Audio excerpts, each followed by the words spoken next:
Hello, everybody. Welcome to the 44th episode. I always say that, so I'm going to repeat it. Of the HSBG podcast. I'm your host, Educatedcollins. I'm here with my constant co-host, Shady Bunny Shady.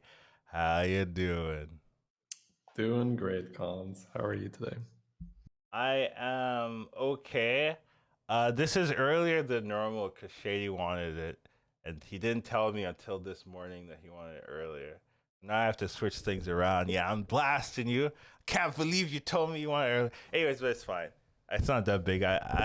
It fits my schedule that anyway, so it's not too big of a deal. But generally, we have an interesting, I guess, podcast today because we've got double the special. We've got two patches to talk about today, and we've done this like 44 weeks or so, and we've never had a double patch. I think in any of the weeks before, so it's kind of interesting. Maybe it's just like the mini set kind of meta where they'll do something like that in the mini set. I don't think we were around for the last mini set, right? Because it hasn't been 50 weeks. We'll see. But generally, there is a lot to talk about in terms of Battlegrounds. Buddies have changed a lot, and it looks like they've put their first like sprinkles of adjustments, and then we'll see how we feel about it. Well, I know how I feel about it, but how Shady feels about it, and then kind of our thoughts and feels of the meta overall afterwards. So first things first, we always talk about our weekly overview. I guess I can go first. So, it used to be number one, not number one anymore. Blah, blah, blah. That's life. We've got some great players in NA, and they are showcasing their skill. Still doing relatively well, right? Still in the competition. My goal isn't to be number one personally, even though it's like a cool goal, but it's like, at least for me, it's not very important. Like, I just need to make it to Lobby Legends. That's what I'm looking for. So I just need to just maintain it. I'm doing okay with that. And like, I'm playing more, right? So it helps keeps my skill level up, adjusting to like the change of the meta. So it's just nice to want to play, want to learn. Like pushing for one helps you like play more because like it's a goal to strive towards. But generally, I just want to keep my skill up until the tournaments start happening. That's where the money is, right? Like you don't really make money for being number one. I was number one. I made nothing. Maybe I got like 100 followers. You didn't get the truck full of money that they delivered for maybe I got one? like 100 followers or something, but it's like, yeah, I don't care. Like, it doesn't do anything for me. No one's subbing. So, it is something to shoot for, but generally, the tournaments are where, you'll get that return. So, that's been my week. Just been grinding some games. I've been having fun though. Like, some people aren't like super duper happy with the buddy meta because it's very different. It's very tempo oriented, but there's still a lot of things. I do think there's still like problems, like especially with heroes and like buddy hero interactions when they're not your buddy, problems. But hey, even when they're your buddy, like and brand problems. But generally, I wouldn't even say they're edge cases because you can like do them every game if you want. but it's been interesting overall playing the meta. How about you, Shady? I really feel the week I wasn't playing. Feels like I'm playing catch up for sure. So I am kind of getting there, right where I feel like okay, I'm a week behind everyone. Where I'm still having fun learning, but I'm like I don't know rank 150 or something, or maybe not even that on Europe. So it's definitely not something where I'm queuing up games and the first places are rolling in. I right now I really feel like there's so much bullshit. Yes. Yeah, Yes. and when you're not that good yet, you feel a bit more helpless, right? Because you don't fully recognize Sure. when you have an opportunity to execute said bullshit. So you see someone else executing that bullshit and you look at that board and you say, it's turn 8. What the fuck are you doing? Like, this is illegal. Literally, my last game, I was playing like Lich Bazal, just like staying on one, like, trying to get my top 2. This Lich, this Scabs stole Queen whack The whack toggles. toggle. Yeah. And just like infinite gold, and I'm just like, why, And then like I was searching for a golden selfless, right? Just to have that extra. And I think he stole every selfless from the pool. Like I think that's I was thinking about it after the game. I must have rolled like 80 gold, like just looking for his. I'm like, oh, he just had every selfless. That was the problem. You can do it. You can literally just. Okay, so let's, for anyone tuning into the podcast, say like, whoa, every selfless in the game. Whoa, how does this happen, right? So Scabs' hero power steals a minion from your opponent's, from your next opponent's board. Queen Whack Toggle's buddy says that whenever you play a minion that is not on your board, activate your hero power. It was golden.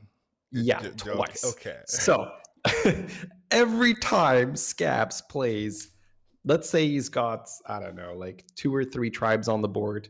He just needs to play any minion that is not a tribe that's on the board. You can even sell for this, right? No problem. Just sell to make it easy.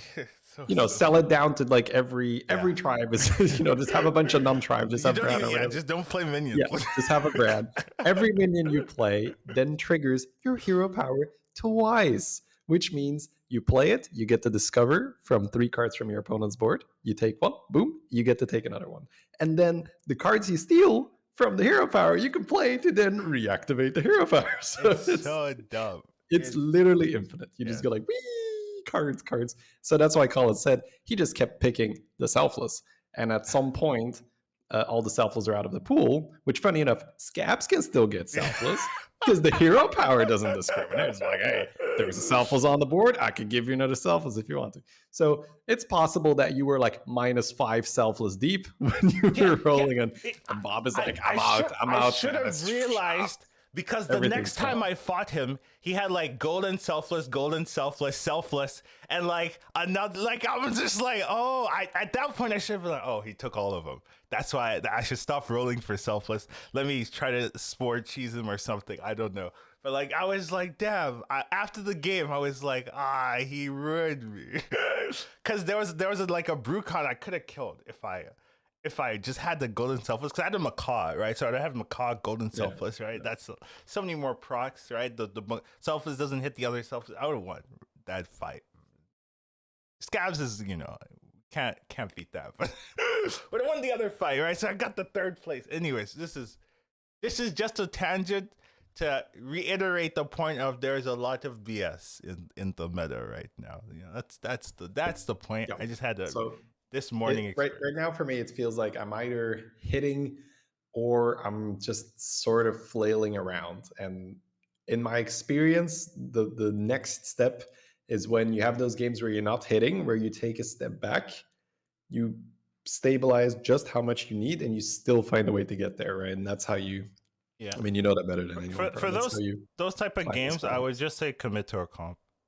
Like, just pick a comp that's viable and then commit to it. So most of the time for me, it feels like I'm ending up in Goldrun or Buster, because that's one of those just non-scaling builds. And just, you scale with more pieces, but it's not a build where, I can just put some Callies on the board and then try to outscale my my opponent or whatever. And that seems to have a little bit of mixed results, where sometimes I get top 2, top 3 with the Buster, but sometimes top 5, I get knocked out by one of those guys that just is unbelievable monster. I haven't really went Goldrun that often.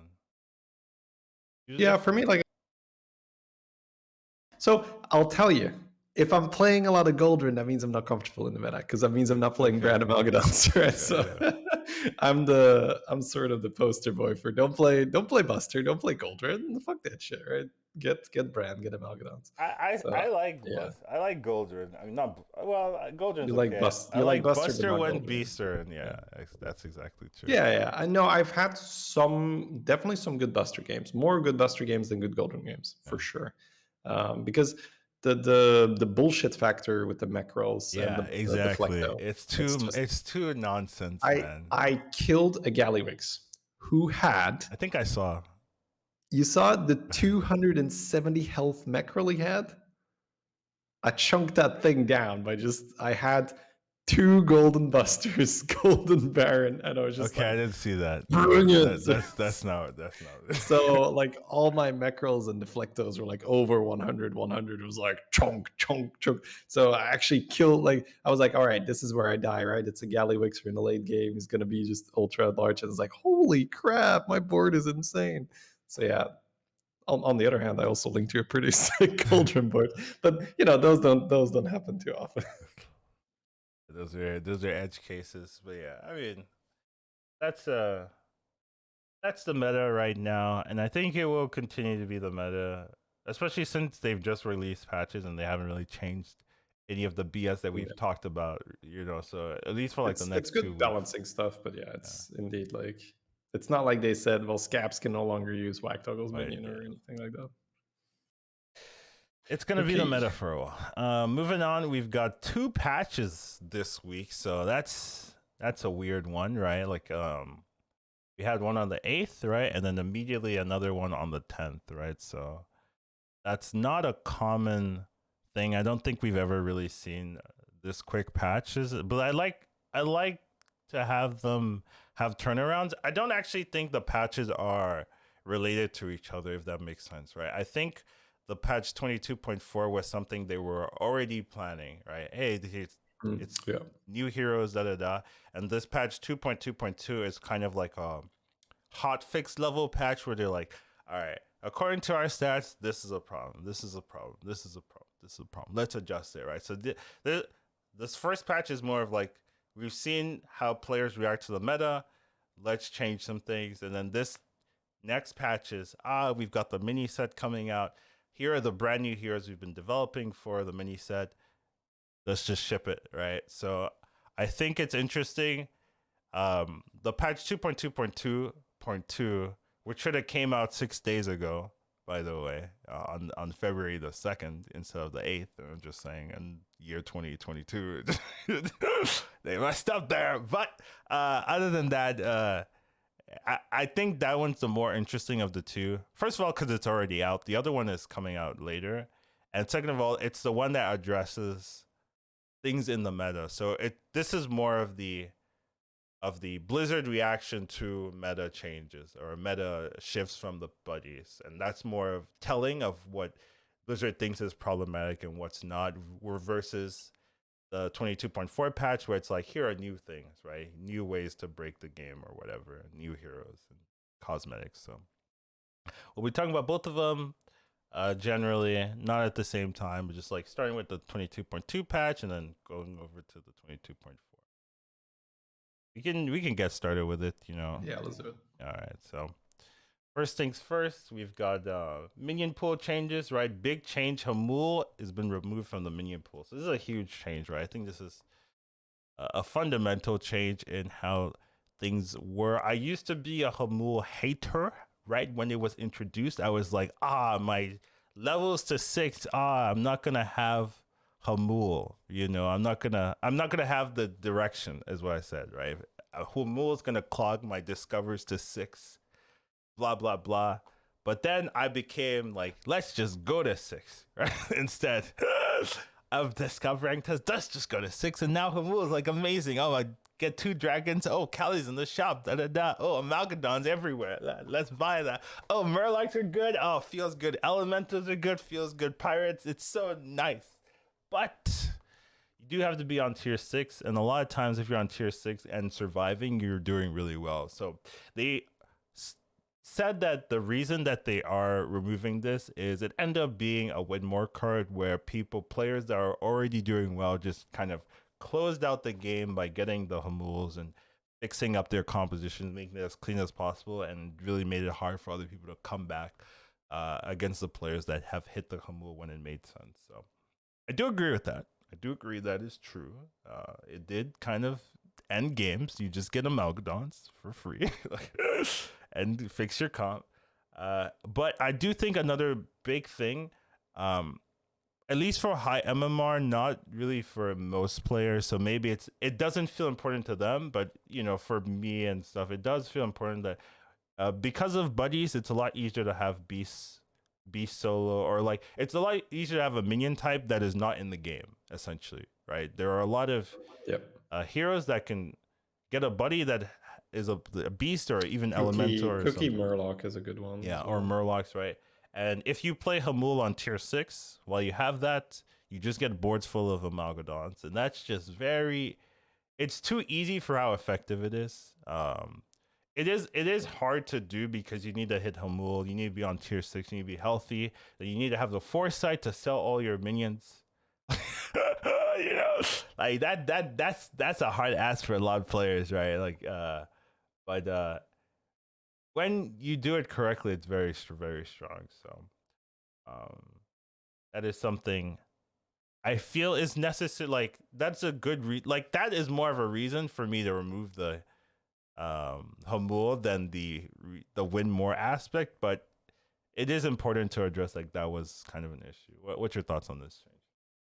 Yeah, I as a tier 6 gamer, you hate to see it, right? Because Hamul is the way I get my golden Cali. Hamul is the way I get my golden rag, right? So that is the snowball effect they were talking about.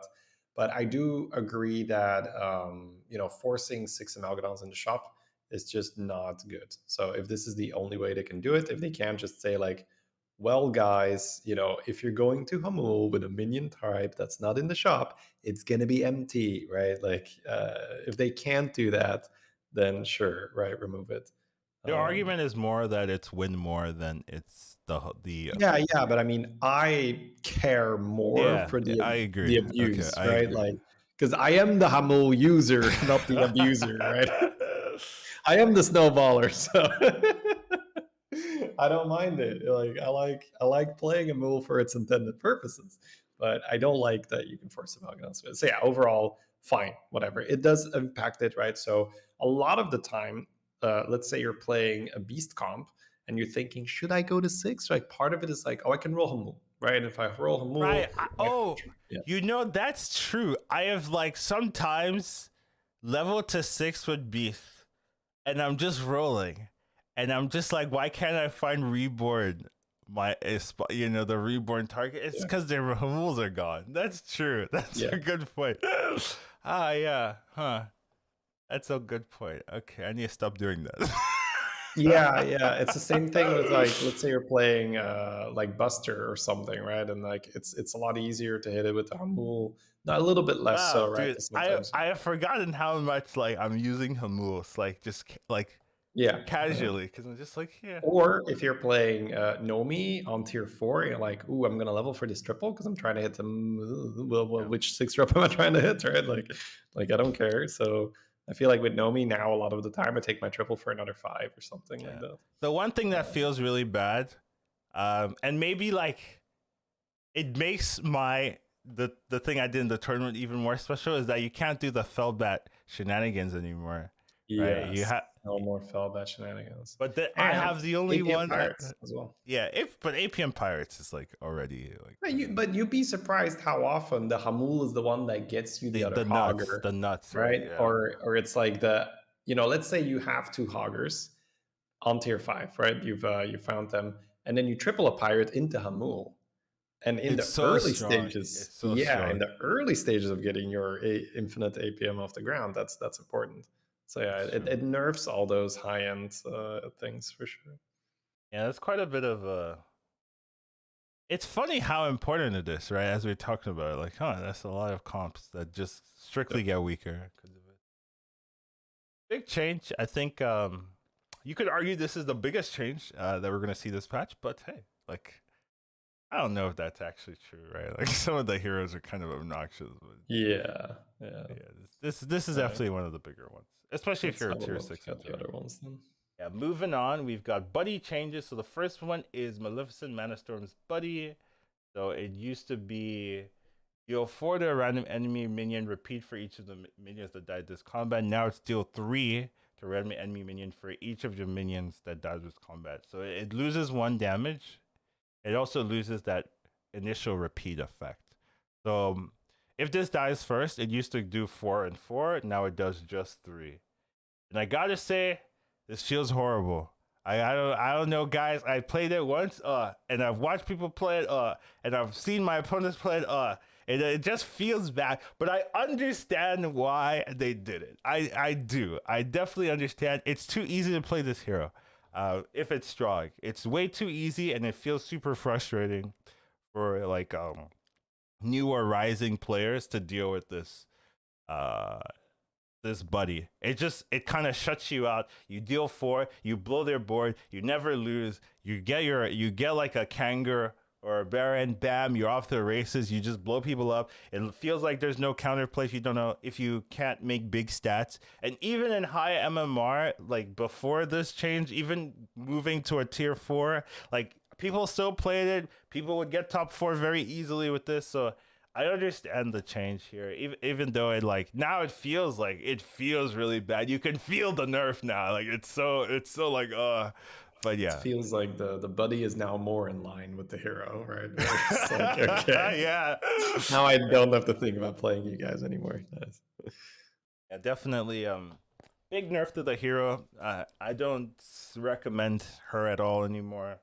I mean, unless you're new. I think if you're new, this is still a good hero to play. Like just play mechs, and you get a good finisher for your mech board. Like it's still pretty good, and you can win with the hero. Like it's just not as brain dead, or you have to think now. You actually might have to build a different comp in the end game if you want to win, right? Maybe go Buster, right? Like that's kind of what I like doing anyways, but it might be more required now. You could still do Baron double Kangor, put this in the front, have it reset. If you get like 3 or 4 of them, like it's still gonna clean up if your Baron survives, but it's not as you might take damage getting to the comp where you weren't gonna take damage. Not a fan. Moving on, we've got Illidan. So Illidan's got a what's it called? Adjustment. I don't know what it's not an adjust. This is a butchering, it's right? A nerf. It's a nerf. This is not a nerf. This is a butchering, right? I would say this is not a nerf. Well, the best part is like the golden one is even weaker because it's not working properly. Yeah. I know the golden one's bugged, but even if the golden one worked, this is still pretty bad. So it used to be Tavern Tier 2. Wingman gives you immune for attacking OV. Now it's a Tavern Tier 3, but now it's your first minion that attacks as immune for 1 attack only. So it's not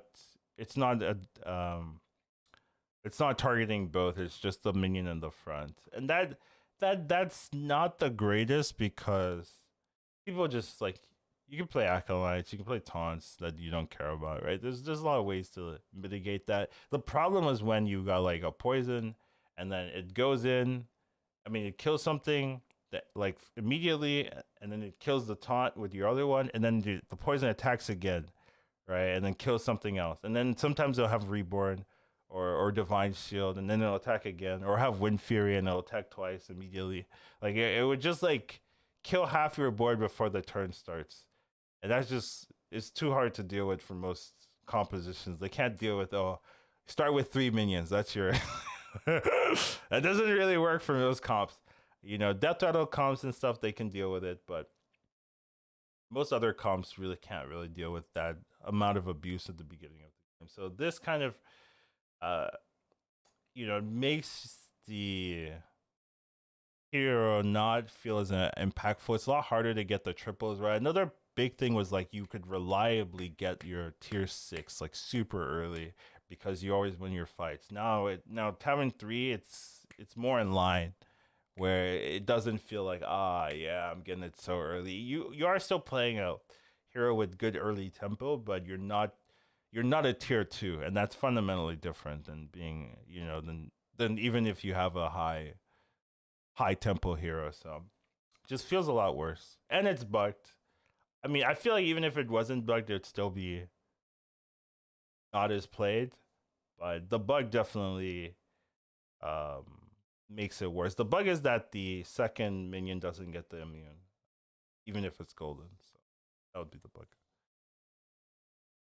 It's it definitely feels bad right now, and I've played it twice where it was the first one was okay-ish. That's why I went for the second one, and the second one was when I really realized Yeah, I'm not getting immune on the right one, am I?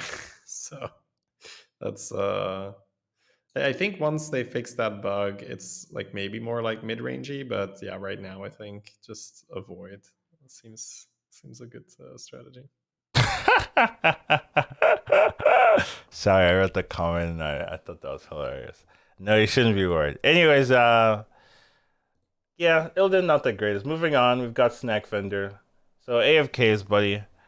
At the end of your turn, give your tavern 3 minions +1/+1. At the end of the turn, now it's +1/+2. So I don't want to say it. Finally playable, right? No, I don't want to say it though. But yes, it's playable. I hate it. This is a soulless buff. So go back to the drawing board, change this up, give me something that I liked, something interesting. For AFK, such an interesting hero. How can you do this to her? I hate it. But yes, AFK is playable now. I'm not playing the hero out of morals. I'm still not doing it. I still wouldn't really want to play her without armor right now. I don't know. Feels like I don't know if it's I saw like one AFK doing okay in my lobby, but yeah, I don't know. It's playable. It's legit playable, but I hate it. Sure. All right. So playable, but not really, because no, it is. It is legitimately. Yeah, no, I meant in the literal sense of it's not playable for Collins. Like I cannot play it. So. But yes, okay. Balance wise, it is not a big hassle for me to skip it every time I see it. I guess that's the final. Sure. All right. Well, speaking of creativity and soullessness and all that, the carriole. Yeah. That's another one of those heroes that's the same thing, right? It's just like sit there, add stats. Yeah. I haven't. Oh wait, I think I saw someone. I haven't seen this do well. I guess I've seen a couple people try it out, and it just feels like it's more of the same, right? Like you're getting +2 extra, +2 extra, but it's still a tier 3 buddy, and it's still like a lot of times you're buffing things you don't really care about, right? You're trying to find your comp. If you're running like a big, huge Divine Shield comp, this is pretty nice, right? But that's hard to do, so. Not the fanciest. It feels like a lot of the time you're just buffing things you're gonna want to get out of anyway. Another thing that's really bad, it's so hard to go to 5 now, right? So you have the weaker hero power for a longer portion of the game. So it's not great. It's not the greatest. Okay. Now the interesting one. They've all been interesting, Shady. What are you talking about? Like they're all interesting. Some just more interesting than others. Yeah. All of my children are special, except for AFK and then carry all. But yeah, Ticketus. So Ticketus getting adjustment, discover a Darkman prize from the most recent changes to discover a prize from the next prize turn. So this one is what I was kind of hoping for when they introduced Ticketus. However, I kind of see it now why they didn't do it because it's a bit toxic if you can survive till turn 12. If you can survive to turn 12, then this is not fair at all. Like it's almost like you win the game. Like it almost feels that way. Like so for people listening, right? We kind of just glossed over the AFK and the carrier one because they're not very interesting, right? But the ticket collector now discovers from the next prize turn, and the crazy thing that you can already do is so you'll want to save your first ticket collector until you are on turn 8, because that means that you'll be able to pull from the turn 12. Yes, you can get ice block. Yes, ice block and the return to hand thing, which is very important because that's only turn 16 and above. No, the regular one's 12. Oh, is it? So the one that makes it golden and bounces it is 16. The regular one that bounces is 12. So this is what people. I didn't even know this is that. what people are doing, right? They pick Brand's Blessing on.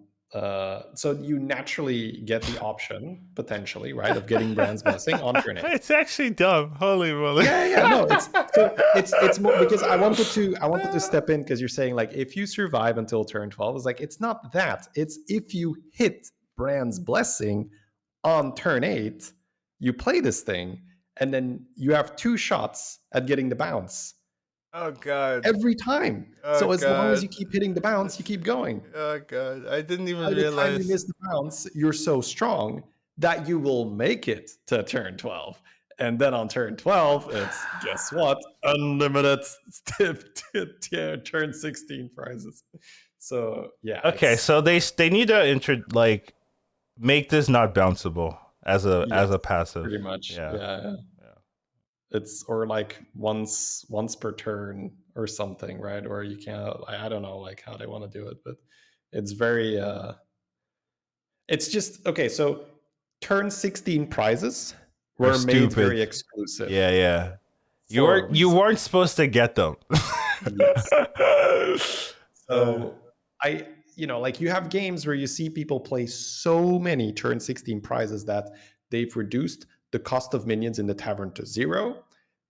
They've secured a couple ice blocks for themselves because they've played a couple Dark Moon like big winners that just pull a prize from all the previous turns.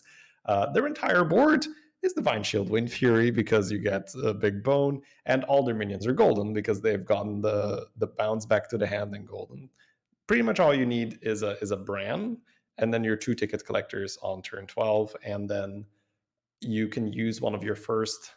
So you always want to have a bounce ready for the ticket collector, but the moment you get a second bounce and it's turn a minion golden, you can do that on your Bran, and then you have a golden Bran, and then from there on you can just imagine how absolutely silly this gets. You have a golden Bran, you have a golden ticket collector, you have another ticket collector, you can have a regular bounce back to the hand, and yeah. Your entire, like, the most difficult part of this is you will not have hand space. You need to just dump cards out of your hands. Or time. I was watching Shady play, and he was just chilling, like playing a card every 3 seconds, and I'm just like, dude, you have like 400 actions you can make this turn. Like, you just chill it. Like, it's fine. Like, it didn't matter, of course, but I'm just like, come on. That was my first time doing it, and I was fairly strong already. So I was just going, okay, I'll just play one of these pandas every turn. But then afterwards, I had a game where I actually needed to get strong in one turn, and your entire turn is just the prizes. You don't really do much else. Like, I think my entire turn, I spent maybe 3 gold rolling or something to make some board space to sell my units to be able to play these. And after that, my entire turn was just play Dark Moon prizes.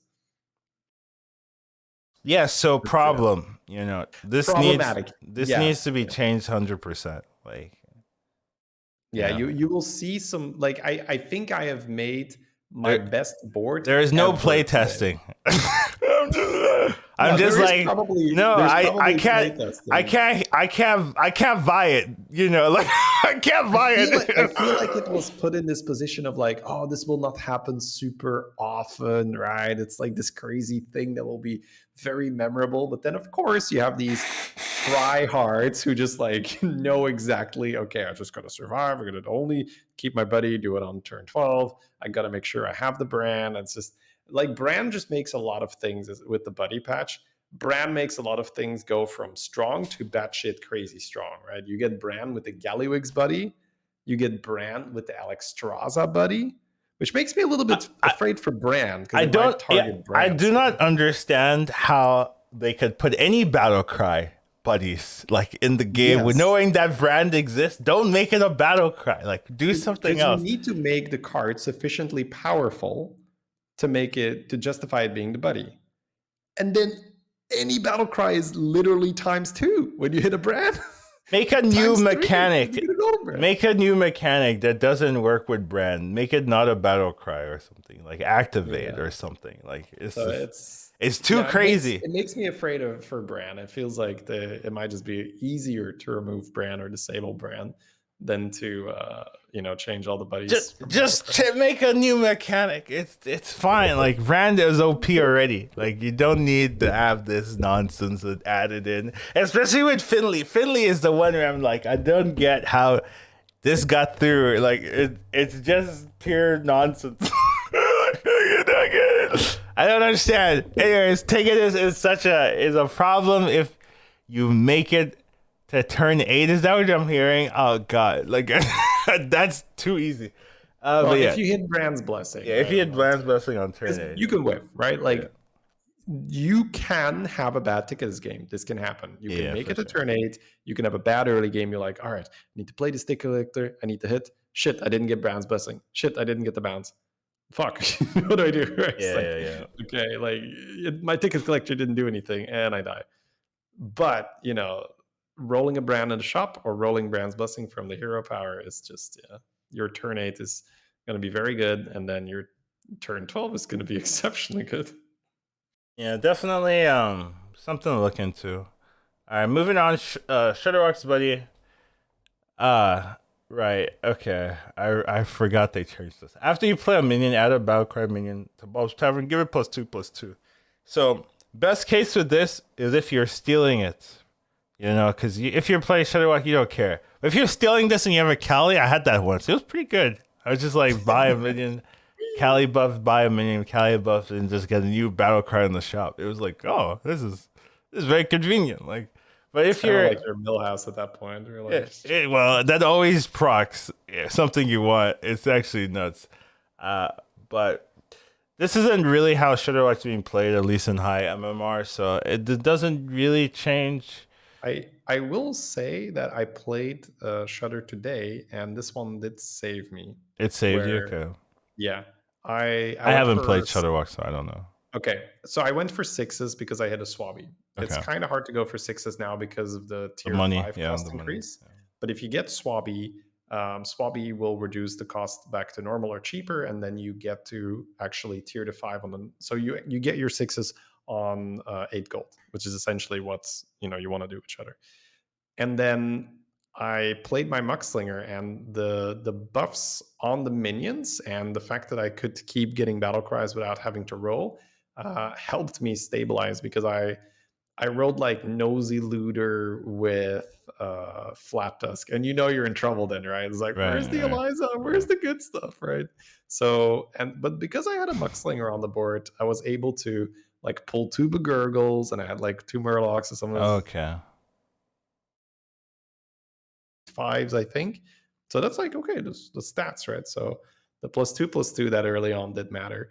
But I will say that for the most part, I think you do ignore your buddy meter, which is why this feels awkward. It's not like you're rushing your Muckslinger to then get more tokens to then go off. It's like, no, you go off, and then you can see if you can make something out of your Muckslinger. So basically, like, there's a lot of Murloc battle cries, right? So I think Murlocs probably have the best chance to do it. But yeah, and if you go for, I think the conventional, well, not the conventional, I think the new standard way to play Shutter is to go for 5s. 5s, yeah. Just because Tavern Tier 6 is really difficult to pull with the increase on Tavern Tier 5. So if you get a brand, all of a sudden you're like, ooh, Muckslinger. Yeah, maybe that is just going to be something to do. Just get 5s, either hit Mom or brand or something. Yeah. Pop. Yeah. Fair enough, but I don't know. It's more of the same. I don't know if this necessarily, like, I feel like if you got Bergurgle, like, even without the buffs, you'd still play it and you'd be fine, right? Like, yeah, it's just that the fight was close, and it's probably just one of those. It's probably one of those where it's like, oh, the Muckslinger saved me, and then like the next 3 games I play Shutterwalk is like, yeah, this thing didn't do anything. So unless of course, right, you go for the 5s and you hit the brand, then you're very happy to create a battle cry engine. But yeah, you're right in that Muckslinger doesn't really change the identity of Shutterwalk, where in a lot of other heroes, you play the hero very differently now because you want to get the buddy and then do cool stuff. With Shutterwalk, you first do your cool stuff and like, oh, I guess you're also here.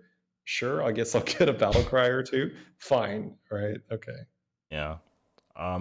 Yeah, I'm just don't know if this change is gonna change the win rate for Shudderwalk in their stats, right? Like the players that are doing well are still gonna do well, and then like if they're gonna if you know it has a lot of huge 8th place percentage, right? I don't think this is gonna make them drop down and now they're getting 7th place. Ooh, yes, success with our Shutter bus. needs this big "don't try this at home" label thing if you don't know exactly the curve and the money and all that.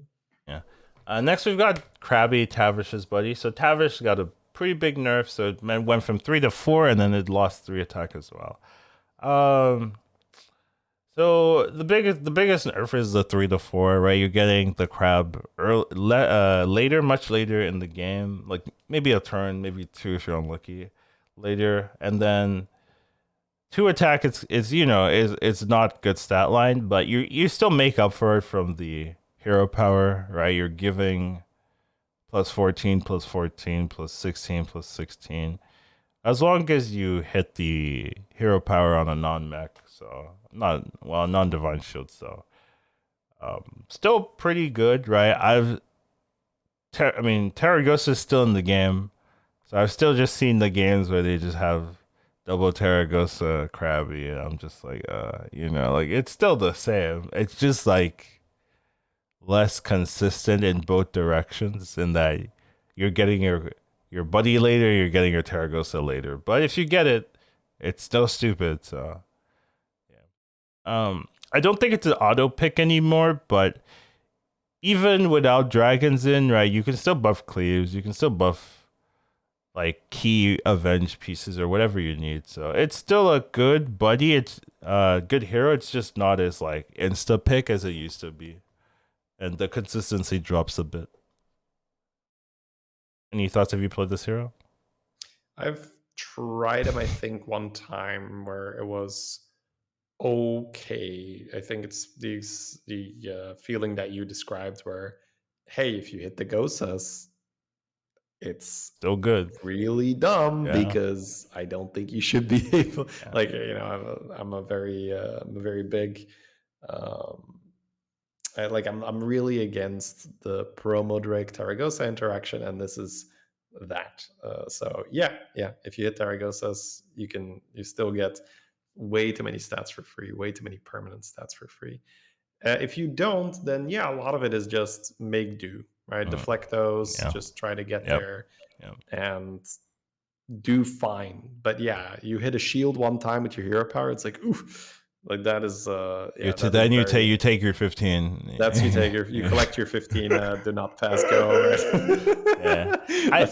I will also say people are getting better at playing around Crabby. I would say that people are starting to, it's kind of feeling like Reform-esque where people are thinking about it a little bit ahead, and I'm seeing games where they've put every spot is accounted for.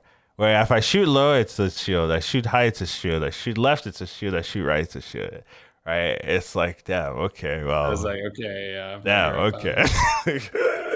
Yikes, dude. But a lot of times they like cover like 2 spots at least, like, and maybe high is like hard to do. High and low, I guess, are hard to do. That is the one that's annoying. I think if you're able to create high being a shield, that's so easy then to cover everything after that. Yeah. That is the one thing, like, this hero gets weaker when your opponents are like more competent, which it's not those you don't like. That might be scary for tournaments. You know what I mean? I wouldn't say this might be this would be a tournament avoiding hero because you're kind of cutting off a little bit. Oh, sorry. I say like it's very similar if you're playing George in a tournament, and everybody's got Ghoul, and you're just like, George is actually a lot weaker. My opponents are buying Ghoul. I think Tavish might have it that's similar. Probably maybe not as It's important. Like my hero power is a lot weaker and people block me with shields the whole time. The whole time, especially when mechs are in, right? Like that's something you do have to be careful of. Like maybe in tournaments, don't do it when mechs are in. Like if there are non-mechs, then you can get away with it, right? But mechs, it's like too easy. Too many people are playing mechs. It's too easy to cover 3 of the 4, that kind of thing. George also has a similar treatment, 3 to 4, and then it lost 4 attack. I think the 4 attack makes a ton of sense. Like, it was kind of crazy the turn you hero power it and you just have a 9/4. Like, okay, like, all Yeah. right then. Like, is that Like for that necessary? stage of the game, that's almost poisonous, right? You Yeah. get a 9/4 Divine Shield. It's like, okay. I still think George is playable. It's maybe you spike a little bit slower, but it's still George. Like, you're getting it a turn later, but if you have all the other setup pieces already, you're still doing the same thing, right? It's just a little bit later. And it usually doesn't matter when you get your golden. A lot of the times, like, I golden my Carl, and I'm just like, I don't care. Like, 4 attack, 2 attack, like, it doesn't matter. At that stage of the game, everything is like 20 something attack already. So It just helps you get to the point where you're doing the Quillbore thing, and then you're like, okay, Carl, cool, I guess you've done your thing. Like, it's not like you're gonna sell him, right? But he's not your main engine anymore. You're doing the gem splitter ground shaker thing. Sure. Great with Agam, great with Earth Shaker or Ground Shaker. Yeah, still good. Once again, tier 4 buddy less consistent, but there's a lot more tier 3, tier 4 buddies now since a lot of them got nerfed, so it's still okay. It doesn't feel hopeless, I guess. Like, I used to think tier 4 buddy hopeless, but now the real problem was, like, there were too many tier 2s that would smash you, like, kind of destroy you. But now it's like, there's a lot more tier 3s in every lobby, so it's not as, it doesn't feel as horrible to be a tier 4. Zarella's buddy moving from Tavern 2 to Tavern 3. It hurts, but I mean, she's still playable. I haven't played her since the change, but I'm sure she's fine. I don't know. Have you played her? Do you have any experience? Yeah, it was like okay-ish. It felt like, okay, why it felt less where before I was actively getting this elementals and stuff to buff it, because it was like, oh, it's not golden yet. So I was like, yeah. So that's probably the thing that holds you back the most, where you don't get the golden version early enough for you to really start abusing it. Because the later you are in the game, the less it's relevant. The less you're just like, I don't want to buy Elementals anymore to get +4/+4 4/4, on one yeah. unit. Yeah, That's probably going to get poisoned, right? Yeah. But in the mid game, you're like, woo, like you're on tier 4. You're like, give me that Sally, let's go. Buff, buff, buff. It's like you have a Golden Weaver. Yeah. And let's say a Golden Weaver would proc on Elementals. You're like, oh my god, that's so good. So that's what the baby elephant was. You would get a Golden Weaver pretty early that would proc on Elementals, that would proc on Jugs, Mugs, anything you hero power. Very, very strong. So that's probably the biggest thing that I noticed when I played Zyrella, that you don't really get to do that anymore. So it's interesting to see how the meta evolves, where fewer and fewer heroes get this. Like, we don't have Illidan doing tier 2 anymore. We don't have Curator. We don't have Zyrella, and there's a couple other ones that we're really pushing for tier 2 stuff. And what I like is that it's now a bit more reserved for the actual tempo heroes, such as Kurt, right? Like Kurt, Rat King, they have tier 2 buddies, and that's just Galakrond, is Galakrond? It is tier 2. That's tier 2 now, right? That's tier 2, yeah. Not quite tempo, but I understand. Like, Galakrond is the exact opposite. He's so slow that it needs to be tier 2. Or it just doesn't work, right? Because he definitely doesn't feel like one that should have a tier 2. That's not really it doesn't, but yeah. So anyways, like, long story short, just slower, and it feels more like you're playing like older Zyrella, where you're just like trying to use the hero power to triple and stuff, and Alec is just on the side as a bonus, instead of, oh, this is my main minion, this is going to get 100. Yeah. So yeah, I don't know. I don't have an opinion too much about that. Curator, same thing, right? Moved from Tavern 2 to Tavern 3. Also lost +1/+1 on the stats. That does kind of matter in the early game, but once you pass like through 2-3 turns with this, usually it shouldn't matter anymore. Like, it should be big enough. But yeah, in the turn you get it does matter that it loses +1/+1. Yeah, same thing here. I guess here it's a little bit more relevant because you divine shield it, right? So I think curator's identity doesn't really change as much. It's just slower. Yeah, I gotta say I wasn't really the biggest curator fan before the nerfs, so it's kind of funny. Like I'll probably still pick it, but I wasn't like ooh curator. Some people were like ooh curator. I wasn't. So interesting to see the nerf. Now it makes me like less wanting to play it, but it's still gonna be better than a lot of the other options. So I'll probably still be playing curators from time to time. But yeah, I do think the buddy is cool and all that stuff. So happy to see it become active, right? I like seeing heroes that didn't see play start seeing play, so this was cool. Ysera, they gutted Ysera. Unless you're Finley, then this is really, really good. Like I played Finley Ysera and I was like, oh man, 6-4 stat line instead of 3-3. Damn, this is really good. But yeah, Finley, by the way, just like, oh, got a huge power spike this patch. Everything moving to 4, everything moving to 3. Now when you play Finley, you don't feel bad about it. You're like, oh, I used to not want to play Zarella. Now Zarella's great. Yes. Ysera was whatever. Now it's amazing. Like it's like, okay, well, this is a very different. So Finley just like, salivating here, but I just we feel might see the Finley one move in the 4 or something. Where no, it's too much. That's too much, right? Moving Finley to 4. It is too much, but it's also too much not doing anything about. Yeah. They have to change some Finley interactions. It's so dumb. Especially, why is it a battle cry? Why is it a battle cry? Why are you getting an extra gold? Like I don't get it, guys. But anyways. Ysera is what we're talking about here. And Ysera, they gutted her. This is another gutting. I don't understand why it has to be Tower Tier 4. Maybe it was too easy in the lower MMRs to play this hero, and you just kind of won, right? It's one of those heroes that it tells you what to do. Hey, I play dragons. And then if someone at any point says, hey, Terragosa and Promo Drake are pretty good, that you win all your matches as soon as you hear that advice.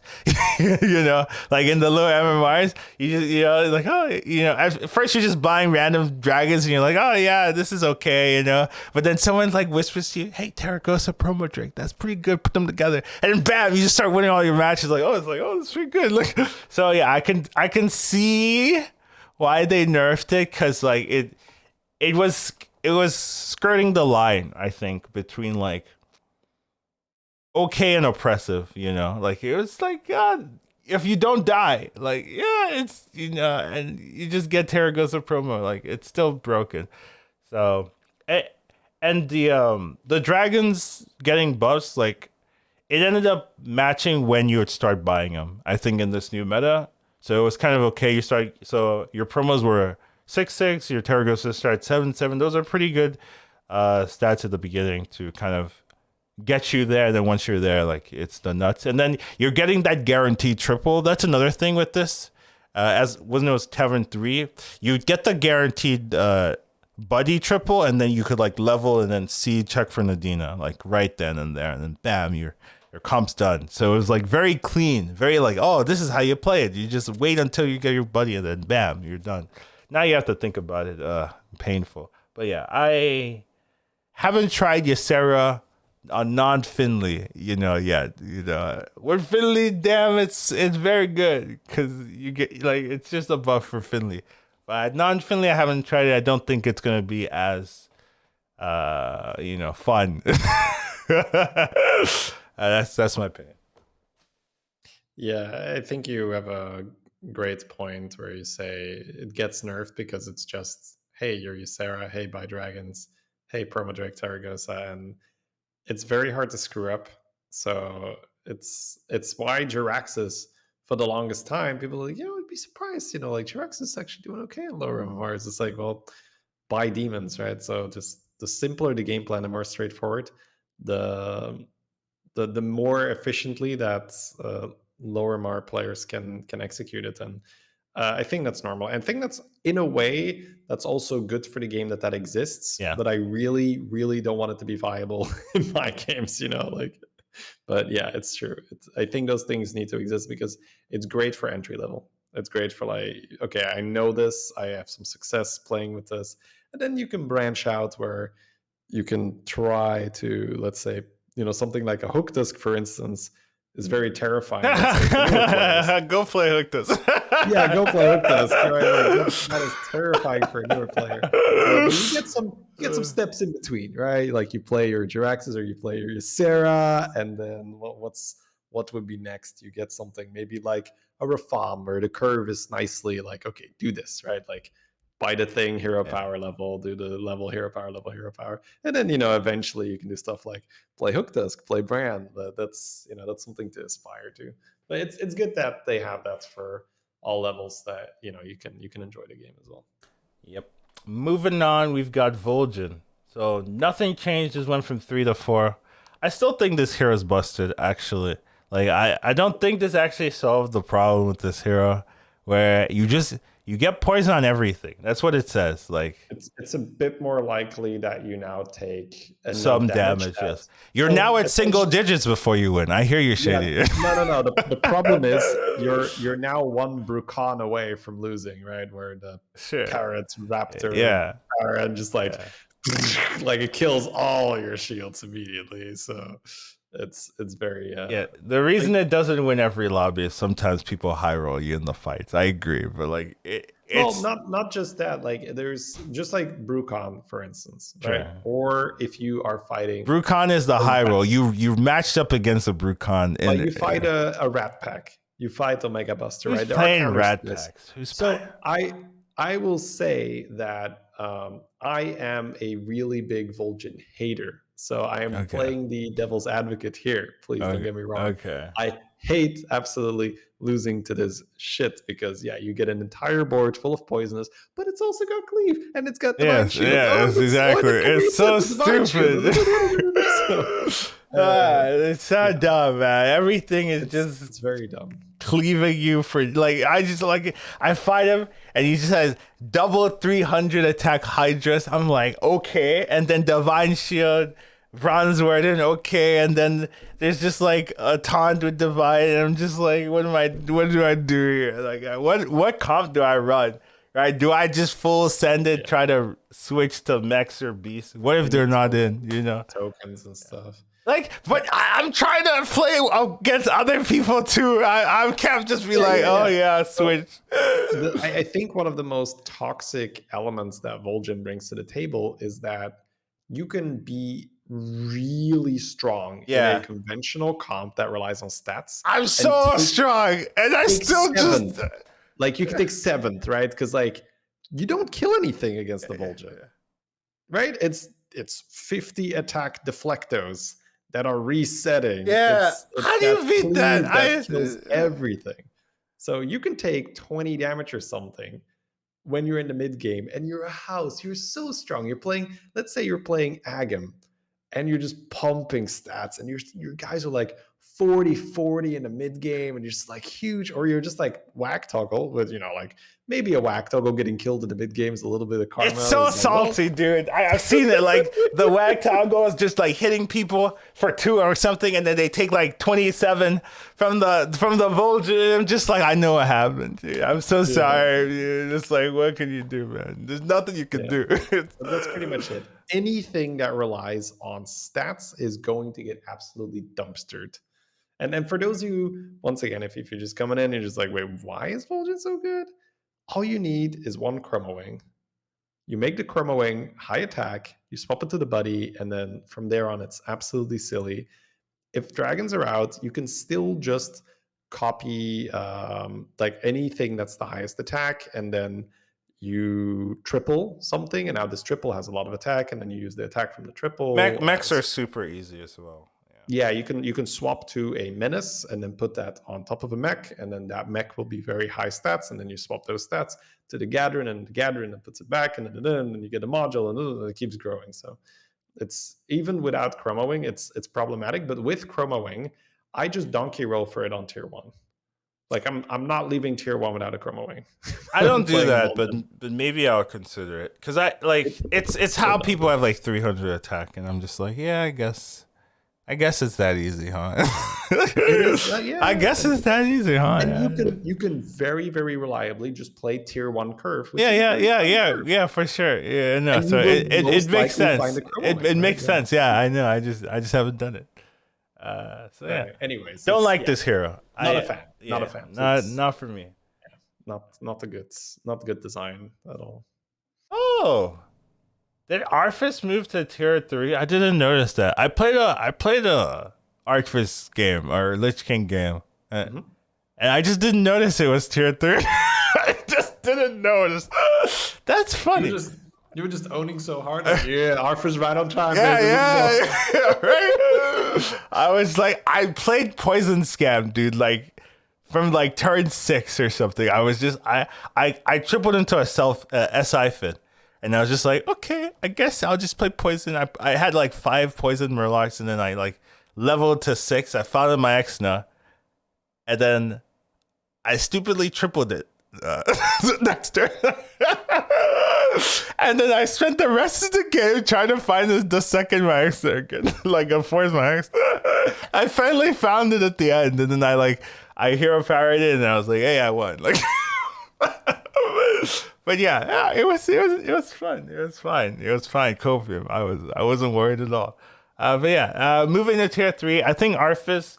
I think this is one of the more toxic play styles, just because my Exna is a thing. It's not the hero itself, but the interaction with my Exna is really, really hard to deal with if you're not playing some death rattle shenanigans, right? So, like. Yeah. You know, my example, right? There was like a Lich Bazal or something, had 200. Good luck with that. Right? My Exna goes in, kills one. Hey, 3 more my Exnas, kills 3 more things, right? My 1 card killed 4 units, like us. And you're taking 20 something, right? Like, because I have other things going for me. So it's really hard to do. And especially with the Reborn Giver. I don't remember what it's called, right? But you reborn your maxes manually. You can reborn your crocs. You can reborn your mamas. Mama's super stupid, right? You kill the mama, and then it summons 3 mamas, and the mamas buff each other, right? So you're just like, I think that's what happens. I know croc is similar to where the croc will buff each other. So it's just like very, very toxic. You know, one of that. Like I do not like losing to this. I'm gonna Vol'jin. I have a problem.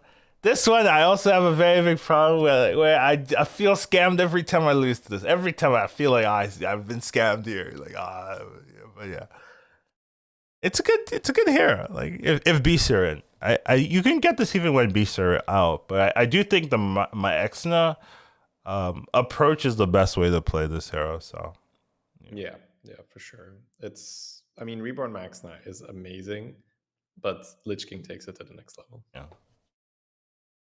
Got a Khadgar for free. Like, hey, let's have fun. Yep. Moving on, we've got Patches of Pirates. So moving from tier 3 to tier 4. I'm also going to just go next to, well, no, they're actually fundamentally different. So Patches of Pirates, moving from tier 3 to tier 4. This one kind of hurts Patches, I feel. Like Patches, it's kind of okay. Like it's one of those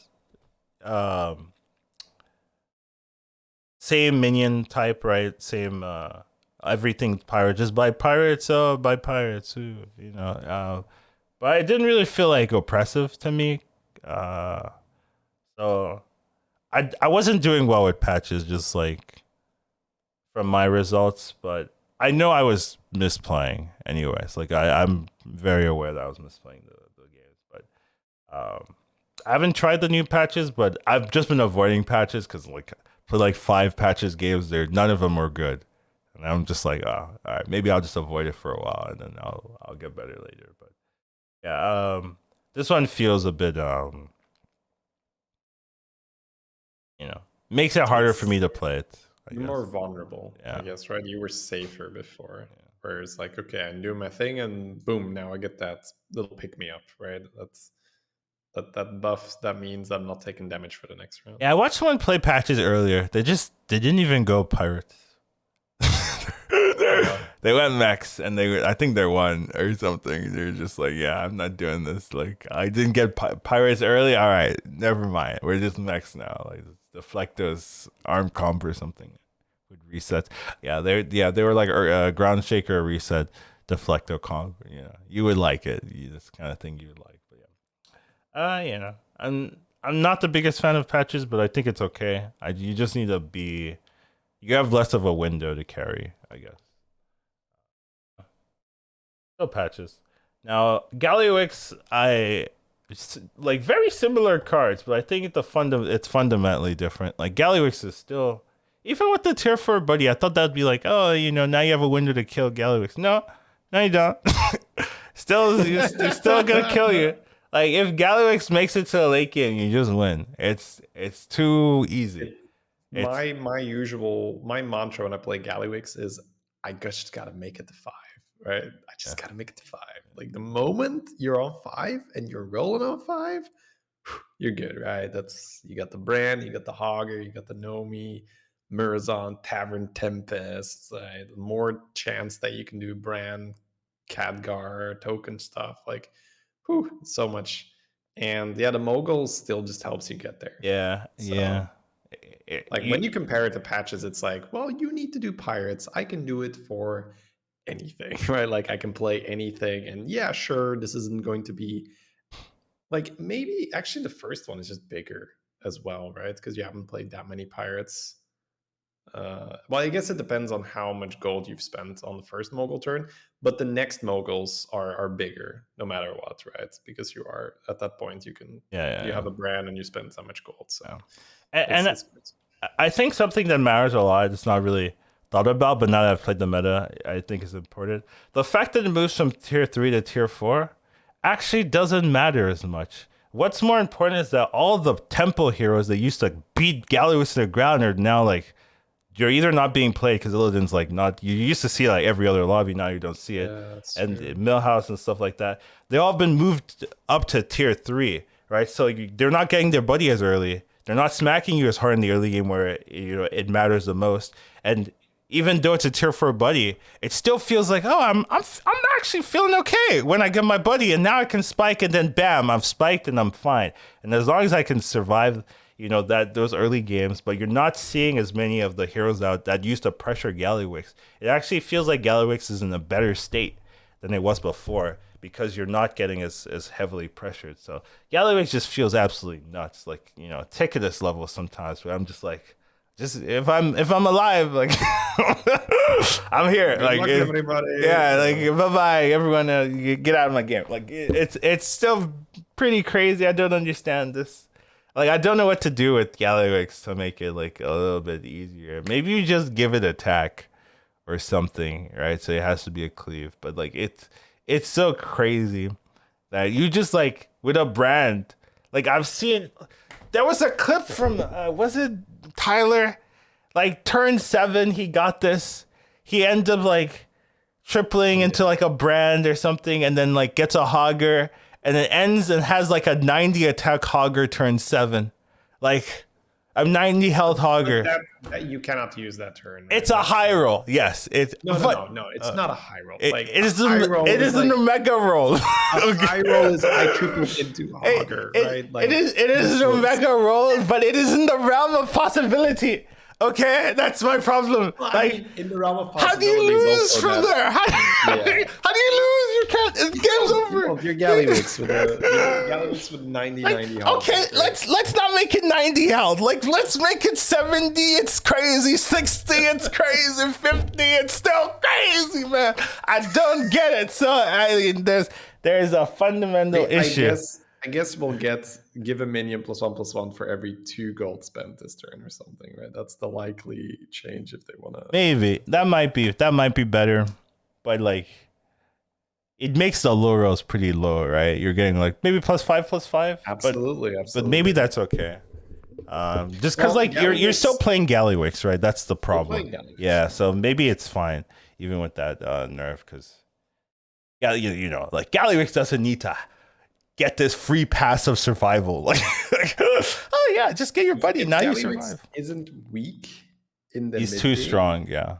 yeah, then what the hell are you gonna do to kill him? Right? Yeah, I agree. I think that might be a good adjustment for the But buddy. I mean that's off the top of my head, and it's Sure. not something where like maybe you run the numbers, you say, oh, it doesn't make sense, but like it just doesn't make sense to me right now that you're able to power spike when you're supposed to be Weaker. receiving the Yeah. beatdown, Yeah. right? Yeah, because I mean, if you can, like I mentioned before, right? If you can make it to 5 comfortably on Gallywix, it feels like the game's over.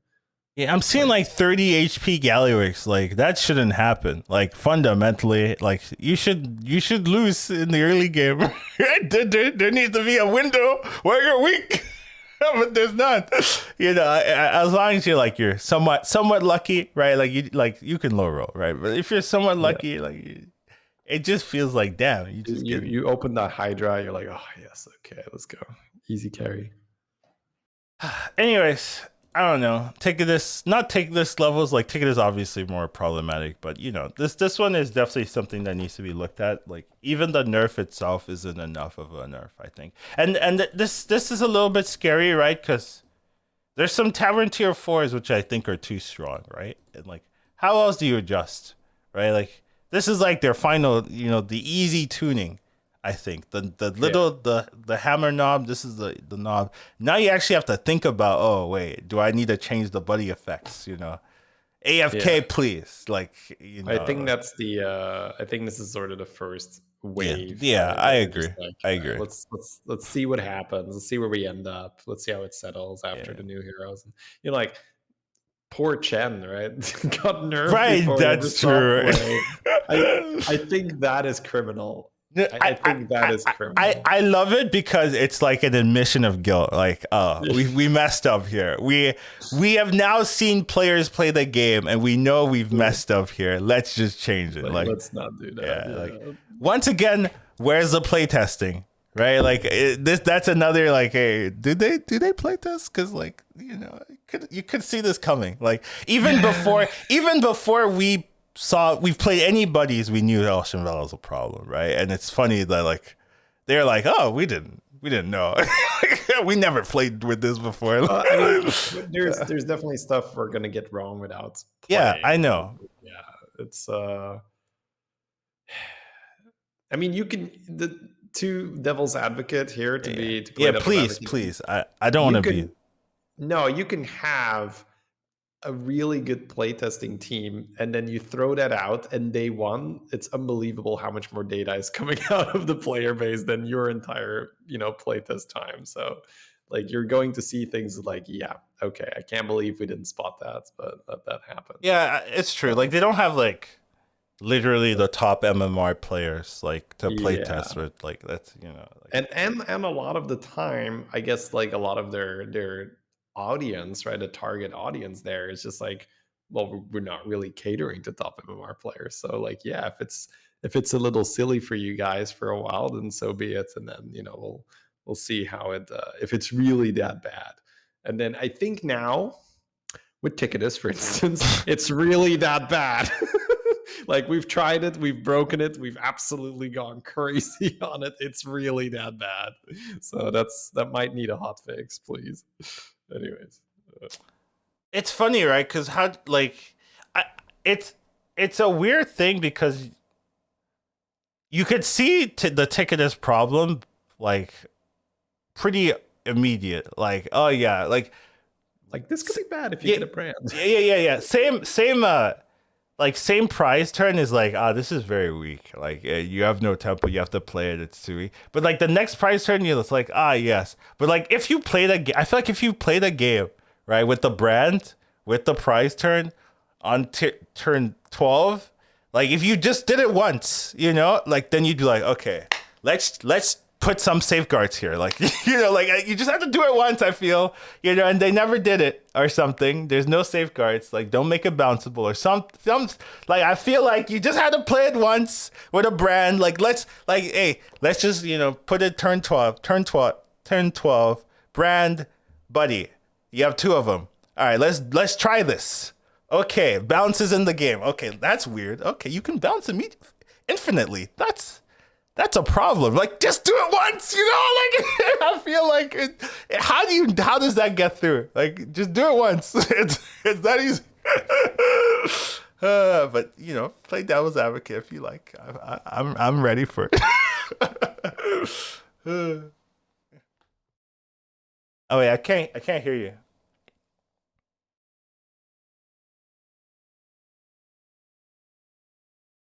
Not coming through, Shady. Sorry. Okay. I said that let's move on to Flurk. We got a little off track there. Okay, but, sorry. That's okay from time to time. It was fun. Yeah. I'm just saying, you know. Fungomancer Flurgle's buddy. I didn't really understand this one, because this isn't why Flurgle is good. It's Ysera, basically. Yeah. Well, no, because I mean, it doesn't nerf Flurgle. I feel like. Well, what do you do when you have a tier 4 buddy already and it's slightly overperforming? You change the ability. No, you turn the 5 into a 4 and 7 into a 5. You turn the 4 into a 2. Right? Yeah, sure. I mean, I don't know, because a lot of times you play this and you sell it. Like, it doesn't do anything. Yes. So I actually had someone in my chat who was adamant that you do not sell the buddy because you can upgrade to Amalgadons. And I was just like, you know, when I want the Amalgadons, when I'm playing Flurry and I want the Amalgadons, I'm already on 6, so I can turn 6s into Amalgadons. I would much rather have 2 separate ones so I can actually, you know, time it and get some Primal Fins while I'm getting my Amalgadons. Yeah, it was funny. So I do think that that's something where some people might be very stuck on. Like, I really need to triple the buddy. So that might be an entire. Here's a hint, guys: don't triple this buddy. It's not worth it. Yeah, there's a lot of buddies. Like, I think I've tripled my Barrow buddy once, for instance, right? Oh, like, okay. So I triple my Barrow buddy like every game. A lot of the time, I'm just like, I mean, I'm already on tier 5 or tier 6. I don't need to shit anymore. Yeah. Like, I don't triple it if I'm losing, so it's a bad sign. Okay. Like I said, I've done it once, but I feel like if you're winning your bets and you're winning your games and you're still healthy, then, you know, like, what's there to talk about on Barrow? Yeah, right. I agree. Like, we're backing up at that point. But yeah, anyways, like, I think the Flurk change is just okay. Well, when people know, like, Flurk overall, once the change was made that you can sell any minion and it becomes a Murloc in the shop. Yeah, that's I think Flurk started to do well across all of MMRs, so right? that helped a lot. Okay, you are the Murloc guy, so just play Murlocs. Same, Ysera is the dragon lady, just play dragons. So yeah, I think that's the only thing we need to look at here.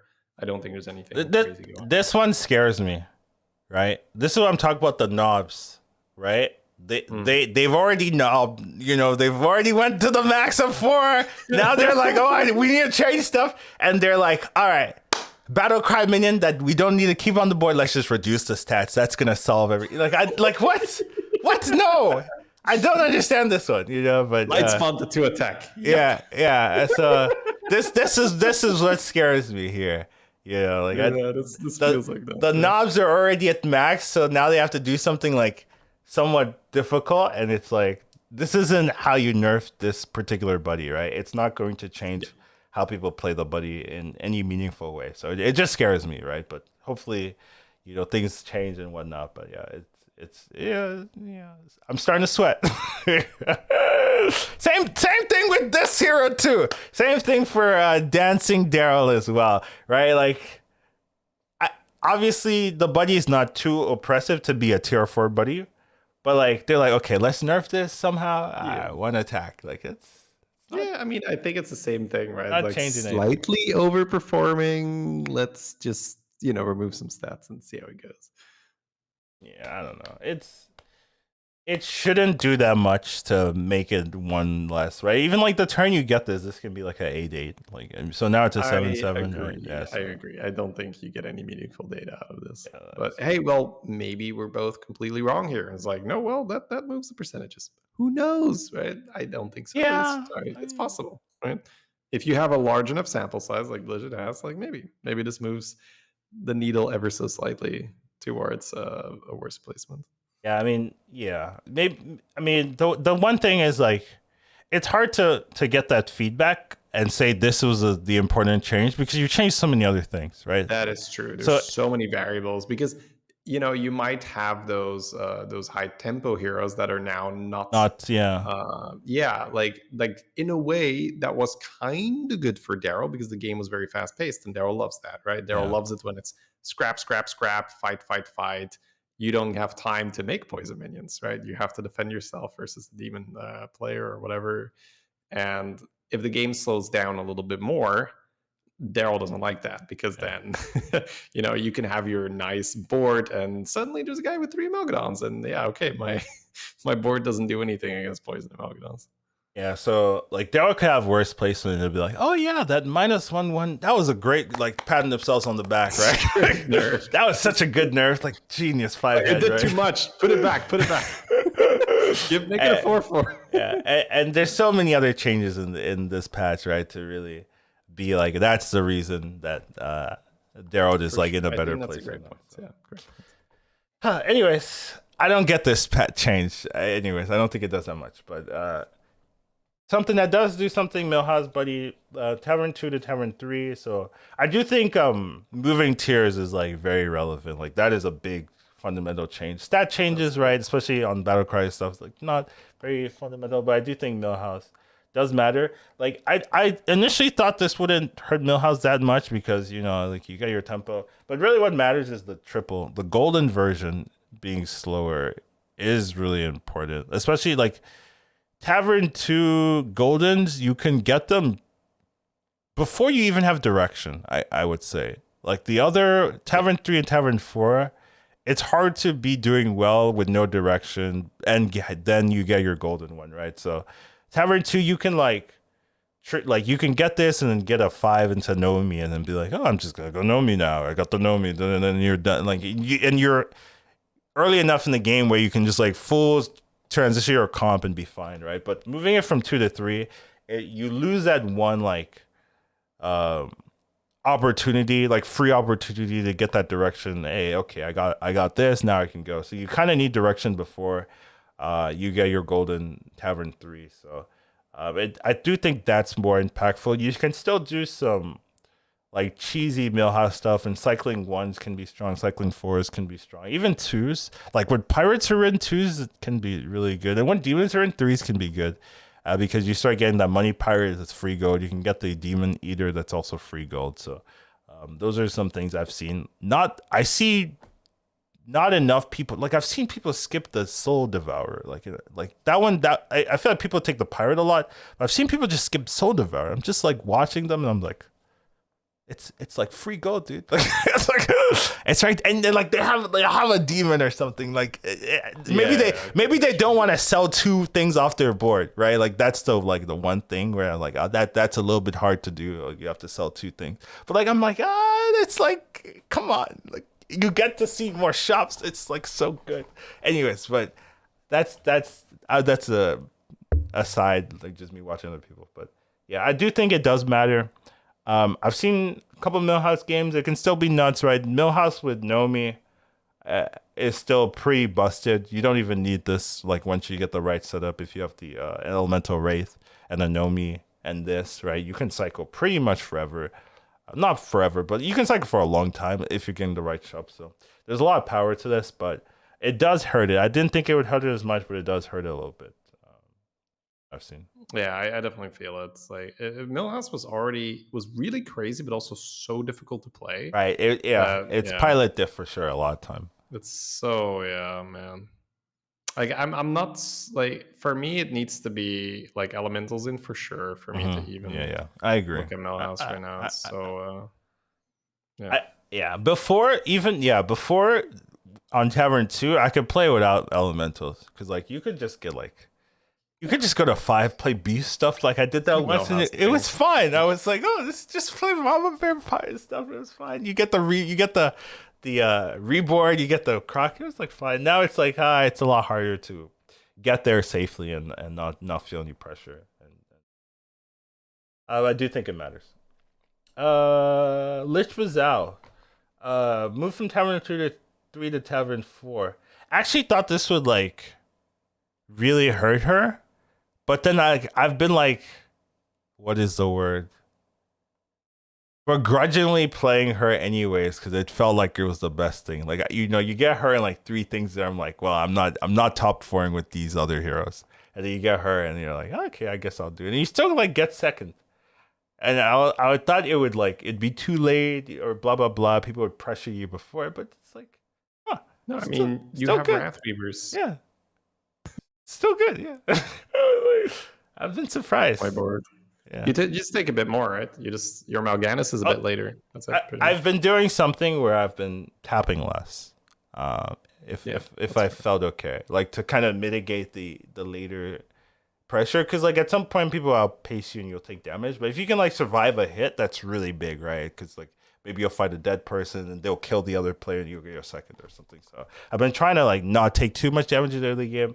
And if you start with a Wrathweaver, that's so good, right? Because then you get to pressure. The issues when you don't roll Wrathweaver early, and then you're kind of like running this like weird tempo comp trying to stay alive, and then you're like at that moment where you could level, but you're like, do I just try to force it? Because I've definitely seen some games where people are like rolling it down for a Wrathweaver.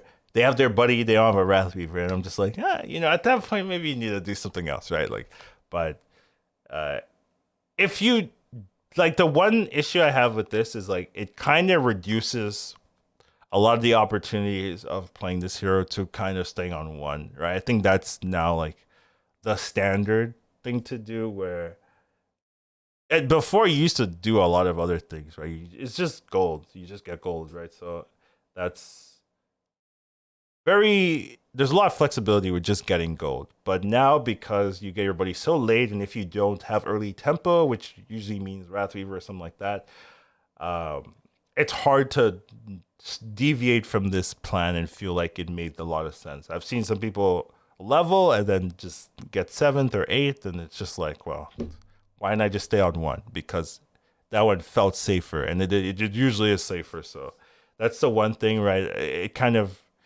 puts Lich Rizal in its own box, where if I'm playing this hero, it's probably because it's good to stay on 1 here, where it's a lot harder to pick this hero and be like, let's do something, let's be unique here. It's like, no, Wagtoggle has the same problem though. No one was playing Wagtoggle before, so like, it's less of a concern, because it's like, well, either you have something or you don't here. Where Lich Rizal, you had a lot of like strategies with her before the buddy system came out, and now with the buddy system you're kind of locked into this playstyle.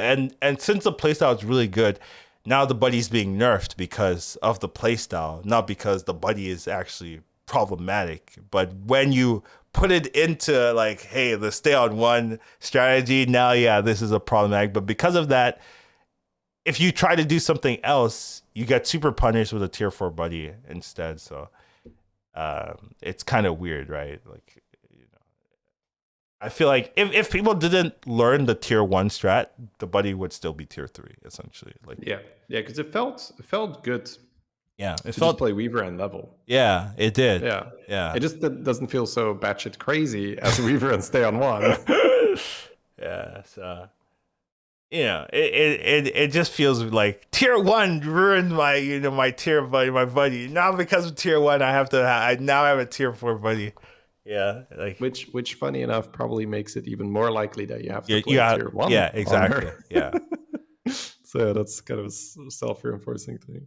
But I mean, I agree with almost everything there. It's just slower, but you're playing Weavers, so you're fine. You're still capping your buddy meter every turn, so you're making good pace, and you're probably not losing very many fights because you're playing Weavers. So. Yeah, it's still good. Like, that's the annoying part. It's still good. Like, you still just get seconds. And it doesn't feel that bad. Like, I thought, oh, maybe I should try leveling, and I'm just like, no. Like, I got 2 Weavers? No, never mind. Like, I'm just gonna play it normally. Like, I played a game where I tripled into Sorlisk, right? So I just had, like, Weaver Sorlisk, and it was great. And then I just had, like, golden Sorlisk at some point, just like being like. Yeah, that's usually where I end up as well, getting a golden Sorlisk. It's nice, that was my. I've played like so many. That was my first time playing with Sorlisk. It's because I try not to play with beasts and Murlocs in, right? So I'm like, get me out of that, So yeah, that's fair. Tess moving from 4 to 3. I've seen more tests. I don't think I played tests yet, but I've seen more tests. So incredibly hit or miss. Where like I saw someone playing tests and I was like, oh, that looks cool. That looks fun. I'm gonna play that myself. And then I scan over all the heroes, and I'm like, the only one that does anything is Guff. Okay, I will say, Cookie and what is it? Cookie and Yogg and some other the Toki are kind of insane. Especially Cookie. I was watching Tyler once again. Tyler doing some stupid thing. Yeah. He fought Cookie, right? Cookie, and then like if you fight Cookie, then the buddy will give you a cookie. Then you can hero power, get the second cookie, and then you can play the cookie, hero power again, golden cookie. Now with golden cookie buddy on Tess, every fight you can golden any minion from your opponent. Every turn. It was so stupid. I was you are paying a premium, right? Like you're hero powering, but it's good. Of course. Okay. He went full mama comp. He had like 8 mamas. Like it was just like, how do you do it? This nonsense, Like it's so stupid. But yeah, I mean, there are some high roll shenanigans. Basically, just watch Tyler. I was like, damn, this was not fair at all from the opponents. It's like, oh, you have a comp. My comp, and it's all golden too. I'm just like I would just golden everything you have. Like it's kind of stupid. So yeah, I think there are some edge cases for tests now that makes it playable, but it is definitely hit or miss, right? Yeah, very very silly when you hit. Like I guess they want these kind of interactions, right? Because they make scabs, they make tests, and it's like go forth and abuse, right? Go forth and do silly shit, like have do some crazy stuff. Yeah. All right, speaking of stealing, we also have scabs. Like I think for scabs, it's not really the buddy itself. It's just that you get your buddy earlier, so you're taking less damage and you have more tempo. You get gold if you keep it for a turn, right? So I still think scabs is just good. And there are some like stupid, like I had a game earlier where I talked about it where it's very dumb. But I just think that it moving from 4 to 3 means you get it earlier, means you have more tempo, means that you don't take as much damage in the mid game. And you can then be a conniving thief at that point and just take whatever you want, and do whatever you want with your opponent's cards, right? So, yeah, scabs I think is also fine. Less hit or miss because I think has a much better early game than tests, so it's less hit or miss, right? Being able to hero power and get something for 2, especially when a lot of people in the early game are taking tokens and stuff, or high tempo minions, right? It's very easy to keep that pressure up until you get your buddy. You have a good hero power. That's it, right? It's a huge deal. Test is really just I really liked Test in the Avenge meta. Right, because you still the events. Yeah, you knew you were gonna get the good stuff, right? And everyone was also collecting the same minions early, and it was all tokens. Right. So it's very easy to hero power and get tied into triples, elemental triples and stuff. It's a bit harder to do that right now because people have random tempo stuff. So you're not stealing tokens. And so many games I've started with the 3-1 Cobor, right? Like I'm just like, yep, this is it. And then you gem it to make a 4-2. Then you gem that sucker, exactly. It's like, yep, that's my strat. Then you fight alley cats. You're like, 8. It's so broken, dude. It's so strong.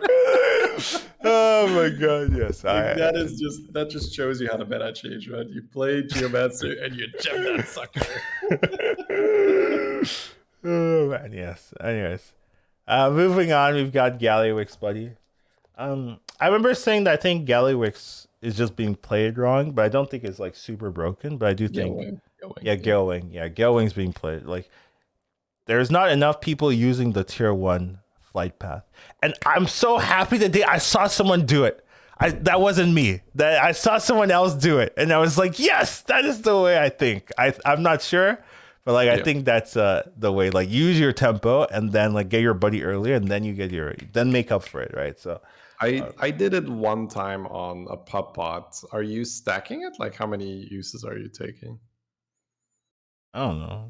I don't play Gallywix that much. I'm just I'm just telling you that I think it is part of the correct line, you know, in the map of what to do that becomes the standard in like 2 months or so. I think it's part of it. Yeah, that's all I'm saying, and I wasn't seeing anyone do it besides myself. So getting some Westfall action. I see. Yeah, that's all. There's like a list or something, and I've discovered step 1, and the rest of the steps I'm like I don't know. Like I'll just give you step 1. I don't know. Essentially step 1. Right? Yeah, like, hypothetically, that feels correct to me. Like so, that's all. And I saw someone else do it. I was so proud. But you know, they might have won the game too, actually, or killed me. One of the two. Like I did. That's the same, right? Yeah. Killing Collins or winning the game. It's success in some circles. But yeah. Anyways, I do think the buff is good because it makes it more likely to keep it right. Because 4/3 dies to everything. Like it's too vulnerable. So. You just want to get rid of that thing as fast as you can, pretty much. It dies to now it's pretty easy to keep for triple. Yeah. It dies to that 3/1 pirate. And then you have that 1/1 left over. Like, like that's so sad, right? It's so insulting. So yeah, I like the better stats, and I do think the potential is there for like in maybe a month or two. You're like, oh, Gallywix's pretty good now, like very solid. Because right now it's very low, and I just think it's just because people aren't playing it for tempo. But I do think. Yeah, well, I mean, it's a tier 2 buddy, right? A lot of I know exactly.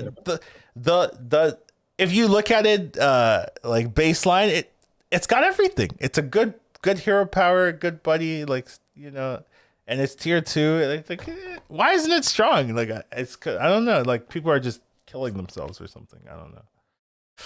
But yeah. Because in the late game they had this on 6, I think, and then they just had like 10 Amalgadons or something. I think that's what happened. Oh, that's right. It was a custom lobby with Hopper Bear. That's right. It's very different. Okay. And yes, that's right. It's very different. It was a custom lobby, and you could only play gold minions. They just had golden Amalgadons. There was no counter. Like, how do you defeat that? That's true. There was never ignore my reference. It's not relevant to high level gameplay at all. I'm gonna move on now because I just realized my mistake. Guff, moving from 4 to 3. I haven't played Guff. I think it's probably playable. I've played some Guff. Okay. Yeah, like it's really like, come on, not Seafood Slinger, right? When so the first time I did it, I got Seafood Slinger. But, okay. Yeah, I mean, you get an Eliza, like ooh, you get a Felbat, ooh, right? And you get it early, right? It's early, right? Yeah, very early, right? Because you just like Guff is the archetypal hero now of just buddy meter. Like, don't care about your curve, don't care about what you're buying. It's just like as long as it's getting the meter filled, right? So get like bacon, chroma wing, just pump. It's only the first one that really matters, though. Honestly, the other two, it's like, I gotta refresh on my tavern, I guess. I still need to see how it plays out when there's maybe like a standard Guff curve, because maybe you're staying lower. But a lot of the time, I've been going up, and it just wasn't that impactful. The other two, but the first one can also like give you a Mithrax or something, and you're like, wow, that's an early Mithrax, right? So an early Lightfang, early Mithrax. So yeah, it's not top tier, I would say, from what I tried. Maybe I'm just playing it wrong, but it feels viable where you get the baby Kodo early and then you just get to shoot. And there's definitely some toxicity here where you get an imp mama from that roll, yeah, the next guy's taking 15. Right? That's Right. very nasty. Same thing if you have like Scallywag and you roll Eliza, yeah, that's a very early Eliza setup. So it really reminds of Gallywix, where right? you're either whiffing or you're hitting, and if you're hitting, man, that's really bad news for the next player. Okay, so seems playable, but it's very hit or miss, not like a consistent hero. So if you like consistent heroes, maybe not try this too much, but it has the high roll potential probably. Next one, Deathwing's Buddy. I actually think Deathwing's Buddy is pretty good now. I think this one was like from the ones that moved from tier 3 to tier 2, I think this one gets the biggest upside because you can stay on one, you can get a bunch of Death Rattle proccers or whatever. Then you get your buddy super early because you're a Deathwing and all your minions have extra attacks. So you're getting it so early. And then like all of your tokens just trade 1 for 1 at that point. Like 5 attack, 6 attack tokens. Like they all just trade. Like one minions in the early game have 6 attack, like 6 health, not many, right? So you're just tying or winning your fights, and it allows you to level freely, very safely, that you could just make it to the end game and play like some type of end game composition. Even though you're Deathwing, you got to level relatively quickly, so you get the first level bonus on picking the good things, and then this is really Deathwing's identity. I love it. Just hardcore early tokens and then level afterwards. Like when Gar was still in, you do that all the time where you just go tokens straight to 6, transition into Raggar, and it's just probably not the same now, but similar feeling to it. When Rat Pack was on 2, this was the like what you would do. It kind of feels back to that where you get your Rat Pack and then bam, straight to 6. Here you just get your buddy and then bam, so it feels really good. I think Deathwing is gonna spike in win rate or play rate and all that stuff. So well, maybe not play rate because like it's hard to kind of reverse initial perception, I think, of heroes. So it might not be the most played, but I do think it's gonna have a good balanced win rate. At least top 4 rate. So I think this got the best. Like this got the biggest buff. Well, except for the heroes that didn't get changed. Like those might have got the biggest buff because they were good, and then like you just nerfed a bunch of your competition. Like so yeah. But in terms of like the ones that got changed, I think Deathwing really got a big bump. But Bigglesworth Buddy, I've been playing Bigglesworth more, trying to at least, and I feel it's so Monka-esque every time. I'm like single digits, and I'm like trying to fight for survival, and I won. Okay, now I got something. Okay, it's golden. Okay, now I can start playing the game. And I win that fight. Oh, dead guy now. Okay, now I'm and then things start popping off, and then you feel okay. But like the 2 health isn't like a life changing thing. You're still freaking out most of the game. I don't think this is like the nuts. I think if you were doing bad with Biggles before, you're still gonna do bad. I don't think there's 2 health on your buddy, is gonna change anything. So I played Bigglesworth before the nerf only. Before the buff. Right. So I haven't played after. But yeah, it felt exactly that. Right. It's one of those games where if nothing specifically goes very right for you, you're kind of going straight for top 8. Right? Where it's like, well, I mean, I don't really have a hero power. So I don't know why I played the hero. Now that I think about it, I'm trying not to go top 8, and I'm just like, Bigglesworth though.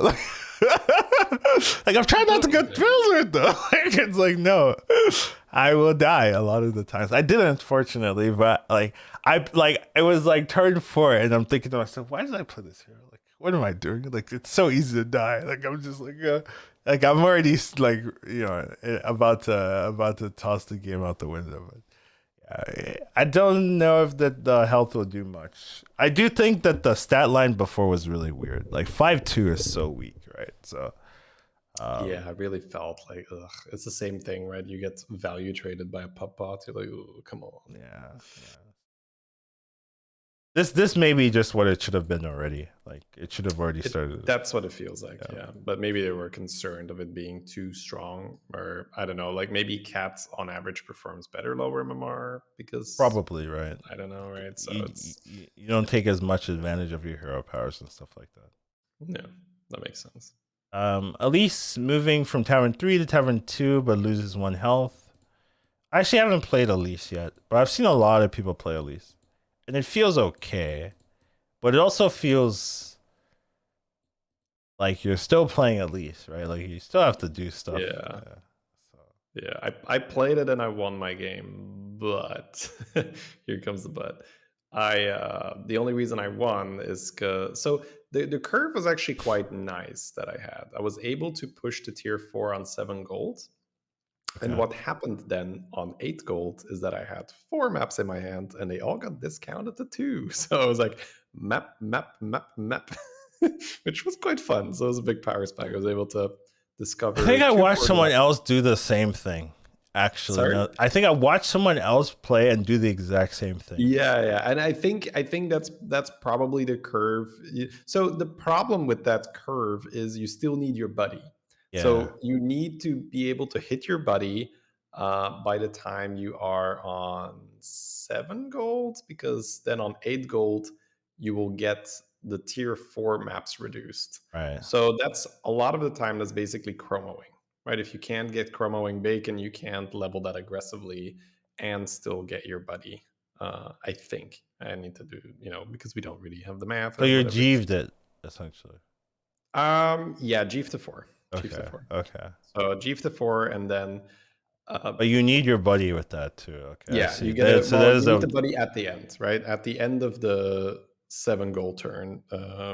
Sorry, at the start of the 7 goal turn, you need it because at the end of the turn you will then get the map from tiering. Right.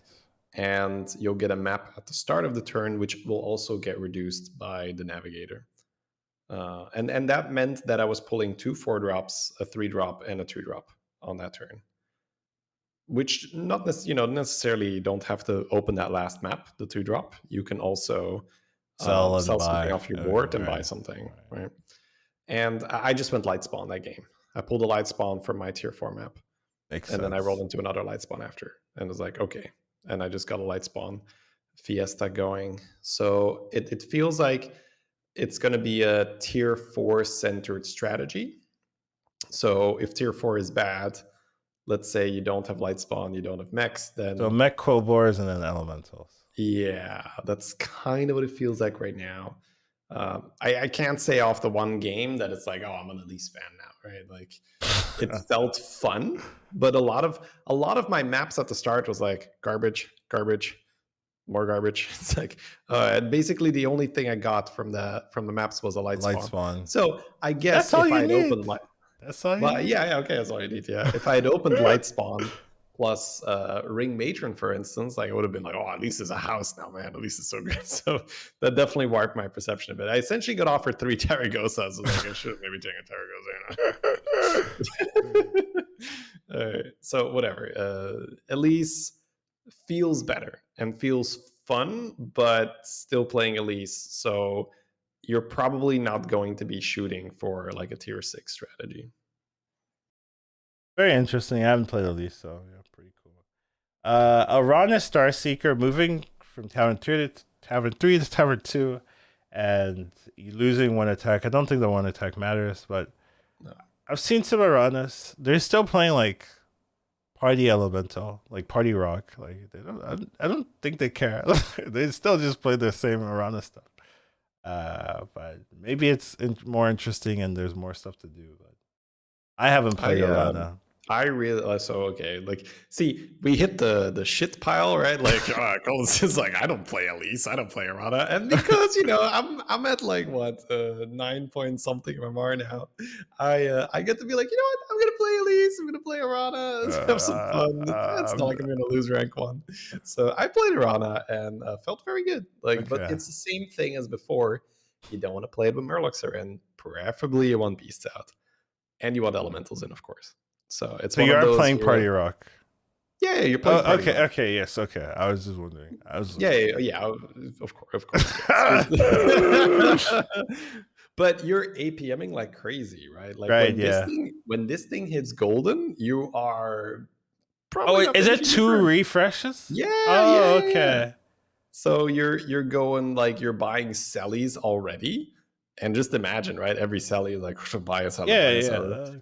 The one thing though is that Party Rock already had no board space, and now you got to fit this thing in. So it's kind of hard. Before, when you played Party Rock Arana, you're like, okay, I'm going to get my Arm of the Empire. I'm going to try to triple into a Gold Grubber, maybe a Major Domo, maybe a Champion. And I was just like, yeah, go ahead. What are you saying? I don't play Party Rock that much. You're staying on, you're going to 3? Oh, okay. So you stay on 2, you get your golden Party Elemental, you get your golden rock. And then usually it's the next triple, I will take a 4. Now, sometimes you're going to get like, let's say you're on... And only for Major Domo.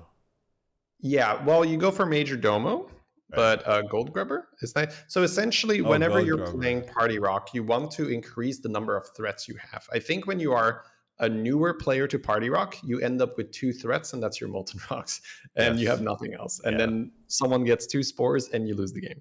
So when you get to play more Party Rock, you get to realize, well, I can have those 2 Molten Rocks and 2 Gold Grubbers. I can have those 2 Molten Rocks and have 2 Champions. I can have... Major Domo. Yeah, Major Domo, and suddenly I have a Cyclone in position 1. That's also a threat. Or something I did is I tripled into a module and I had a golden arm.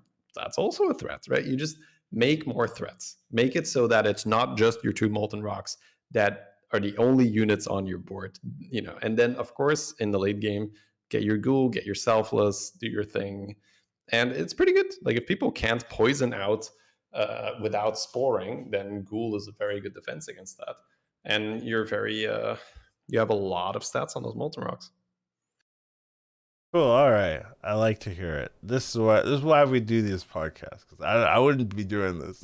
But now I might be like, you know what, Shady said Arana was fine. I'm actually excited to play her. Like, if I get a good lobby for Arana, I'm like, yes, I get to do the thing. Let's go. I'm interested. All right, sounds good. All right, Sneed got changed. Don't play this hero. Let's move on. Anyways, Gallywix buddy. I tried it.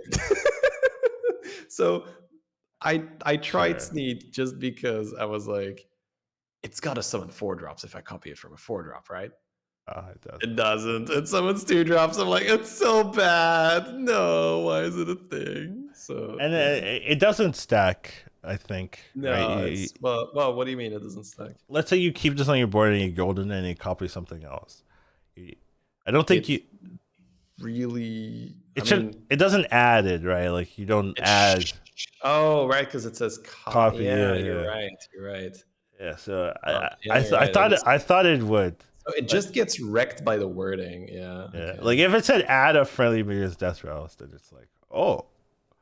Yeah. Might be better. Like, I could see some. No. A lot of the time, like, if you were to play Sneed, the first one has garbage in it, right? So you want the golden one to probably not spawn a bunch of 2 drops or whatever.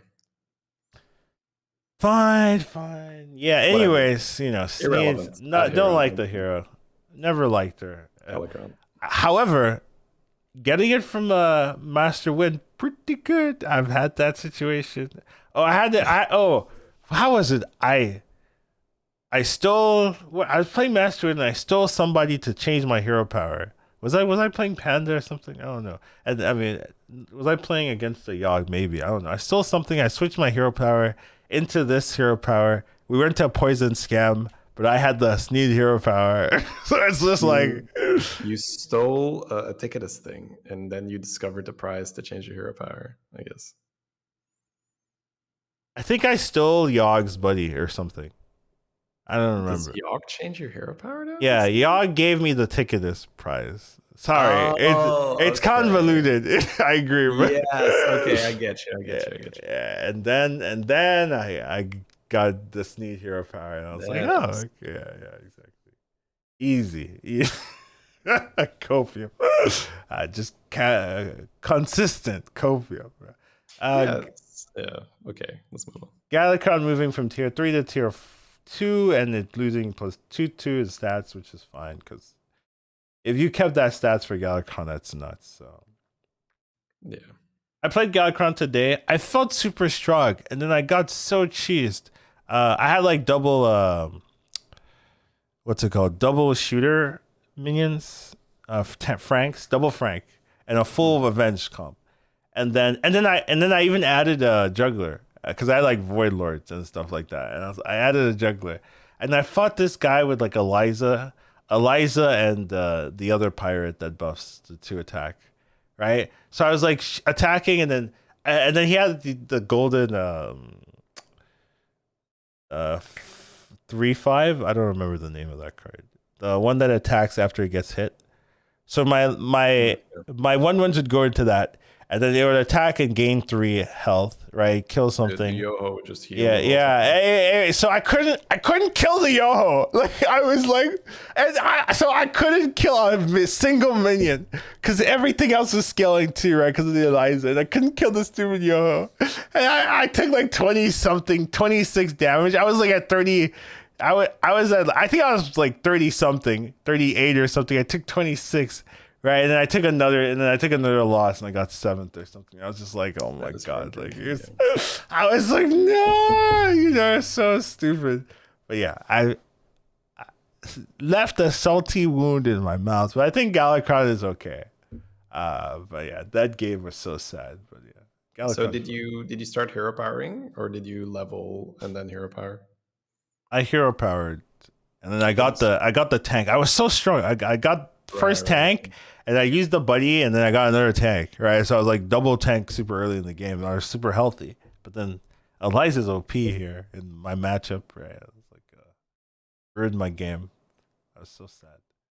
Yeah, I don't know. I don't know what the curve for this hero is gonna be in the late game. Like once you have everything fleshed out, but I do think the potential's there. Like it's a tier 2 buddy. You get it early. You can get 4 drops. Yeah, I think anything that's a tier 2 buddy should have values. I was looking at Sneed and I was like, it's a tier 2 buddy. How bad can it be? I was like, okay, not bad. I got it. That's the exception. Yeah. That's what baited me, man. Your buddy's got to do something that is somewhat relevant in the game. So yeah, I don't have enough information for this one, but I do think it's probably playable. But I don't want to bait you because I had a bad experience, so maybe don't play it. But theoretically, it should be playable. Reno, I'm biased. I'm a Reno hater. I think at this point, I think that's fair enough tag to put. I'm a Reno hater, but I do think it's probably better. But is it good? Right? The buddy doesn't necessarily do anything different. Like if you're doing well with Reno, your buddy didn't matter most of the time, right? It's only if you're playing against Avenge Comp and you have like you want to make a golden Avenge unit, but why not just hero power the Avenge unit, right? Like like you don't need the buddy, so you're kind of just playing Reno. That's the thing. It's important how the package is, not just like, oh, the buddy is bad, therefore. What I've been doing on Reno is this thing is just like hitting acolytes early game and like helping me because you're cutting off a little bit. All right. So I was using this. I played 2 Reno games today, right? So I was using this early on, just like acolyte for tempo, because it's kind of cute where they hit your acolyte and it turns into the respawned version. Then this thing dies and it restores it to a proper acolyte. Okay, so I didn't know that. That's some cheese that you gotta know. Cheese, right? You gotta know that. That's not something I knew at all. Tempo cheese there. It's a little tempo cheese. So it then turns into a 4/3 because it's got 1 health less. That then respawns as a 4/1. That's a lot of stuff the opponent needs to chunk through. So I was just using that tempo to push for 5s, and that went well for me overall. So it's possible with the nerf to a lot of 2-star buddies that are now 3-star, and for the most part, people aren't, yeah, they're high on tempo early, but it's like almost, it's like fake tempo. It's meter tempo, right? They're just interested in getting that buddy meter instead of going hard for, oh, I need to triple into a 4-drop for Avenge. And oh, I missed, here's a high main, take 8 or 9 or 12 or whatever. People are a little bit more worried about just getting their buddy and then setting up for the crazy late game shit, like Ticketus, for instance. So it might be a coincidence, but it felt a bit easier for me today as Reno to be able to pull 5-drops and not be dead. Because the body came in on tier 2 and people were. I did not know about that Acolyte cheese, dude. That alone might be the difference. Like, okay, you know what? This buddy is okay. Right? Like that alone might just be the difference maker for me. Where I'm just like, you can do this. That's actually okay now. Like, so it's a little bit of tempo, right? Yeah. So yeah, you're kind of selling me. I might try Reno again now because of you.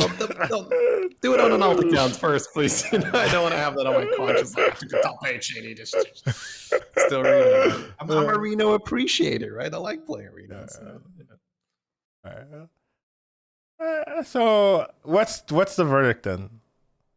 So I would say really look at your lobby, and if it's a very generous lobby for Reno, let's say Beast, Murloc, Elemental, Pirate, I really like it because you go for the 5, you just do tier 1 curve, you go for the 5-drop, and then Hogger, amazing. Nomi, amazing. Bran, amazing. Mama Bear, amazing. Croc, probably fine because you don't even have to hero power it. You just use the Tomb Diver to make a golden Croc. Amazing. Mithrax, amazing. Right? Amazing. Amazing. Yeah, well, those are more your reasonable. You didn't hit a brand. You didn't, like that's your consolation prize. You get a golden Mithrax, and then you might be able to do stuff. So yeah, I like the tier 5 action. So I think for now, be cautiously optimistic and take it in a really good lobby. Try to do the Acolyte cheese to get some tempo. Stay on tier 1 for a triple, and then hopefully on 9 gold you get to pull a 5-drop. Cool stuff. All right, and Omu. I don't really care about this buff for Omu, right? Like sometimes, I'll be listening. They're like, "Oh, pick Omu. Omu got a buff." Right? They're lying to you.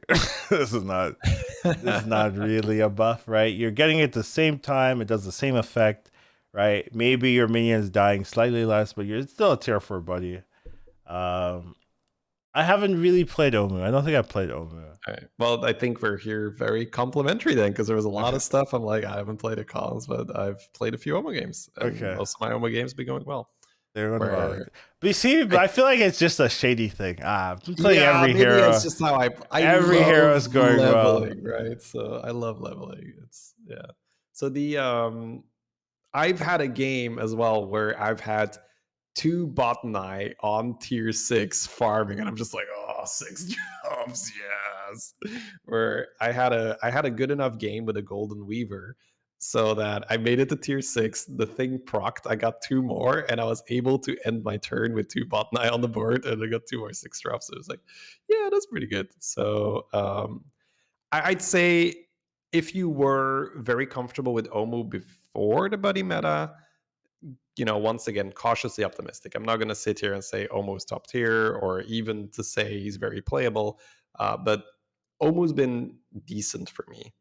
So it's either been a good start where I had the Swabby into token or something, or it was like a double Weaver start and then a delayed leveling curve where I just was strong because I had Weavers. So, that's been my experience. But with all these things, it's a 1-person sample size. So it's so biased. It's so small. And for all we know, Omu's terrible. But, like my Omu games have been going okay. So, I haven't played Omu at all. So, there's no sample size for you guys at all. Pretty interesting. That is the end of this patch. This is a huge patch, by the way. That's long, right? Yeah, a lot of changes. Like, holy moly. So let's hope which is cool. Yeah, let's hope we can get through the other ones a lot quicker because we're already nearing. That one's for next week. I'm almost, honestly, I could see that. The point where it's know what? Honestly, I could see, we're done for today. This was a long enough episode. Yeah, that And was a bit of JeBait with the double patch. But I feel like in terms of quality, if we're gonna ram that other patch, like new guy, it's okay, I guess. Yeah, yeah, next. Yeah, that's how I feel. It's launching on the 15th, right? So we'll have a couple games on it. Like it should be fine, right? So it's not you probably get more information waiting a week, right? Like yeah, you who gotta. Yeah, who cares? Yeah, there are new heroes, but we don't know how good are they. We're just gonna spitball our thing. I made a nice like little like thing to put the buddy in front of it because like I hated that the buddy you have to scroll for the buddy. It's like so ugly, right. Yeah, that's right? good. So I put some effort here, but like not worth it. Maybe next week. Maybe next week. But anyways, final topic I think is just like final thoughts on the meta so far, right? Like just how you feeling about this particular meta, things like that. And It's been an adjustment for me for sure.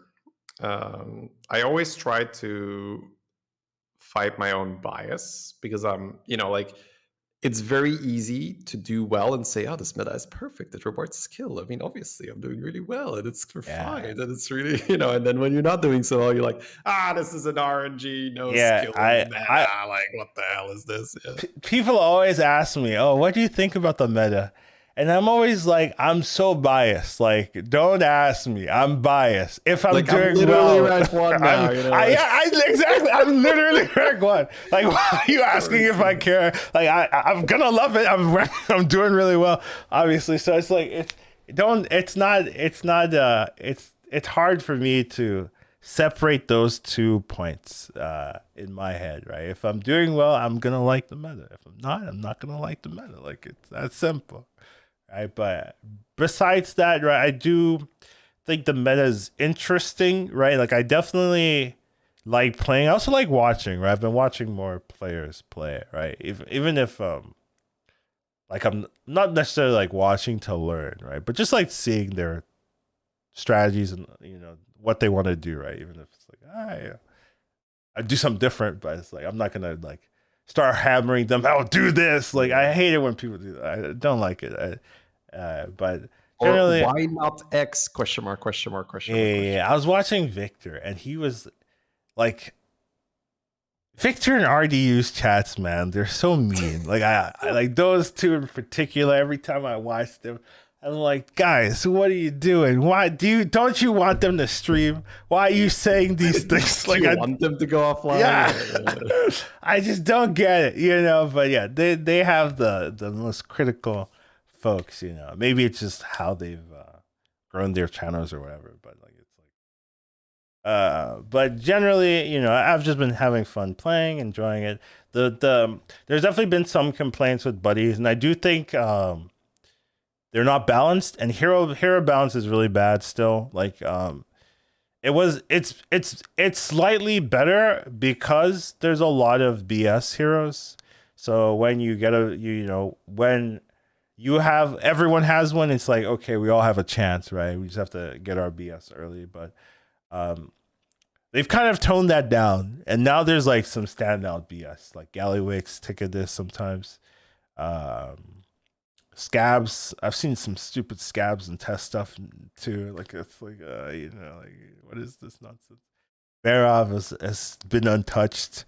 Brucon isn't BS, but Brucon sometimes wins fights he has no business winning. That is true for Brucon. There's some fights with Brucon, I'm like, you have nothing on your board. Like, you have maybe a cleave or something. That's it. And I have like, or the opponent has a huge stats, good stuff, and you're like, all right, I've killed everything, and then my 1/1s are the difference maker to kill you. Like, I'm like, man, come on. Like, what is this? Like, there's but it's not. That's not like. That's not the biggest issue. Like, Brucon winning fights is like, whatever. Like, it's some of the other Ticketus, Gallywix, Barov stuff where I'm just like, there's no counterplay here. So that is a bit weird, but overall, I'm liking the game, enjoying it. It feels fun. I play. There are some games I feel super scammed, right? Like even like this isn't fair. Like I don't deserve this placement, Like there are definitely some games like that, but I tried to move on, right, and just like focus on the next games because I know like the game, at least in my opinion, has always been a mental game for me. Where if I'm gonna have a good mindset, then I'm gonna do reasonable, right? But if I have a bad mindset, I'm not gonna do reasonable, right? I have to play to want to win, and if I'm playing just to play, if I'm playing just to, jam games without really thinking about what my game approach is, I'm gonna end up losing MMR on the day, right? But if I'm trying to focus, trying to get those games in, that's when I'm climbing. So it's a huge difference. Right? Like we were talking a bit before the stream, I mean, yeah, like I think Beater came up right for a moment. There's a phenomenal player, yeah. and I was watching one of his games, and he was just getting absolutely wrecked as a brand in the early game, and it felt really through just willpower, determination, scrapping it out one round at a time, one comeback at a time. He won that game, and I was just very impressed. I was like, wow, like it was I would have very. died. I would have given up. Yeah, I would have been in that spot. I would have been like, well, of course I died. The guy had an early Mbama hit me for 15. Like, what do you want me to do? Right. But it's like he realized, okay, I gotta just bunker down.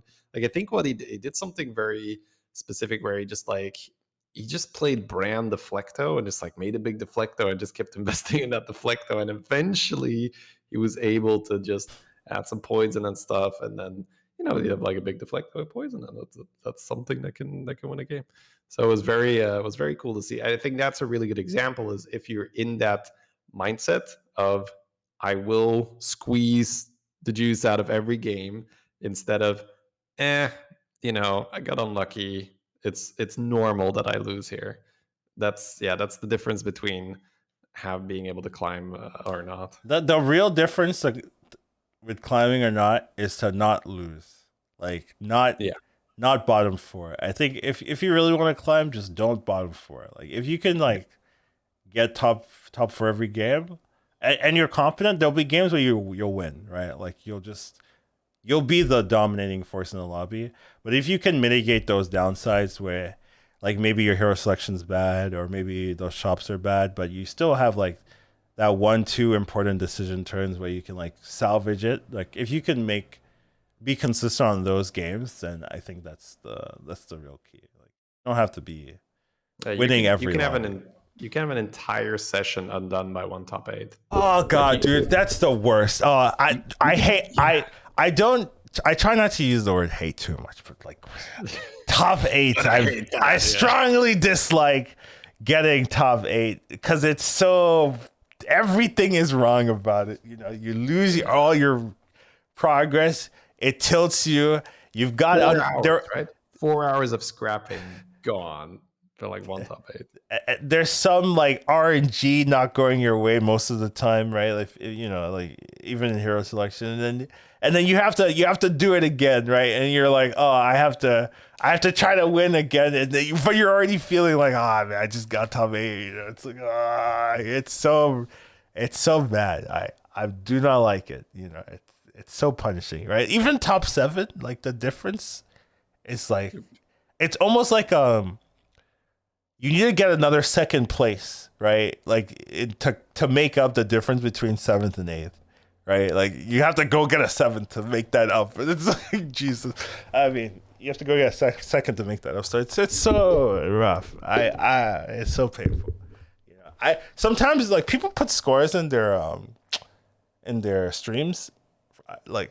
If you like it, guys, I mean, I'm not saying don't do it, but like sometimes I'll go to a stream, they'll have their scores, and I'll see there's an 8 there, and then I know like as soon as they hit their first 8, the rest of the games are worse. Like it's like, there's there's something to it. So yeah, I mean it's interesting, yeah. So I'm definitely not a fan of it. It's too punishing. But I mean, what are you gonna do about it? Yeah, I think it's overall, at the very least, what we can say, it's interesting. Yeah, it's a super big patch. Yeah. It's crazy different, and as long as it's not like guaranteed a permanent thing, right? I think it's totally fine to run with it for a while, see how it goes. And if it ends up being more refined and great, then sure, keep them around for a very long time.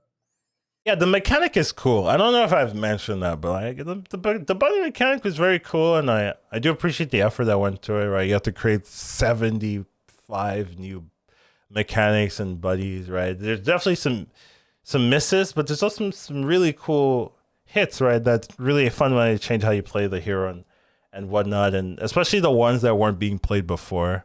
Right, those are really cool to see where it's like, oh wow, I now want to play this hero because they have this new mechanic. Like that's a rarity, I think, in this type of games, right? You just normally think, oh well, I'm getting it like 7 8 turns in, that's so slow, right? I'm playing most of the game without my buddy, let me just not care about it. But you do have to care because it is impactful. So do think they did a good job.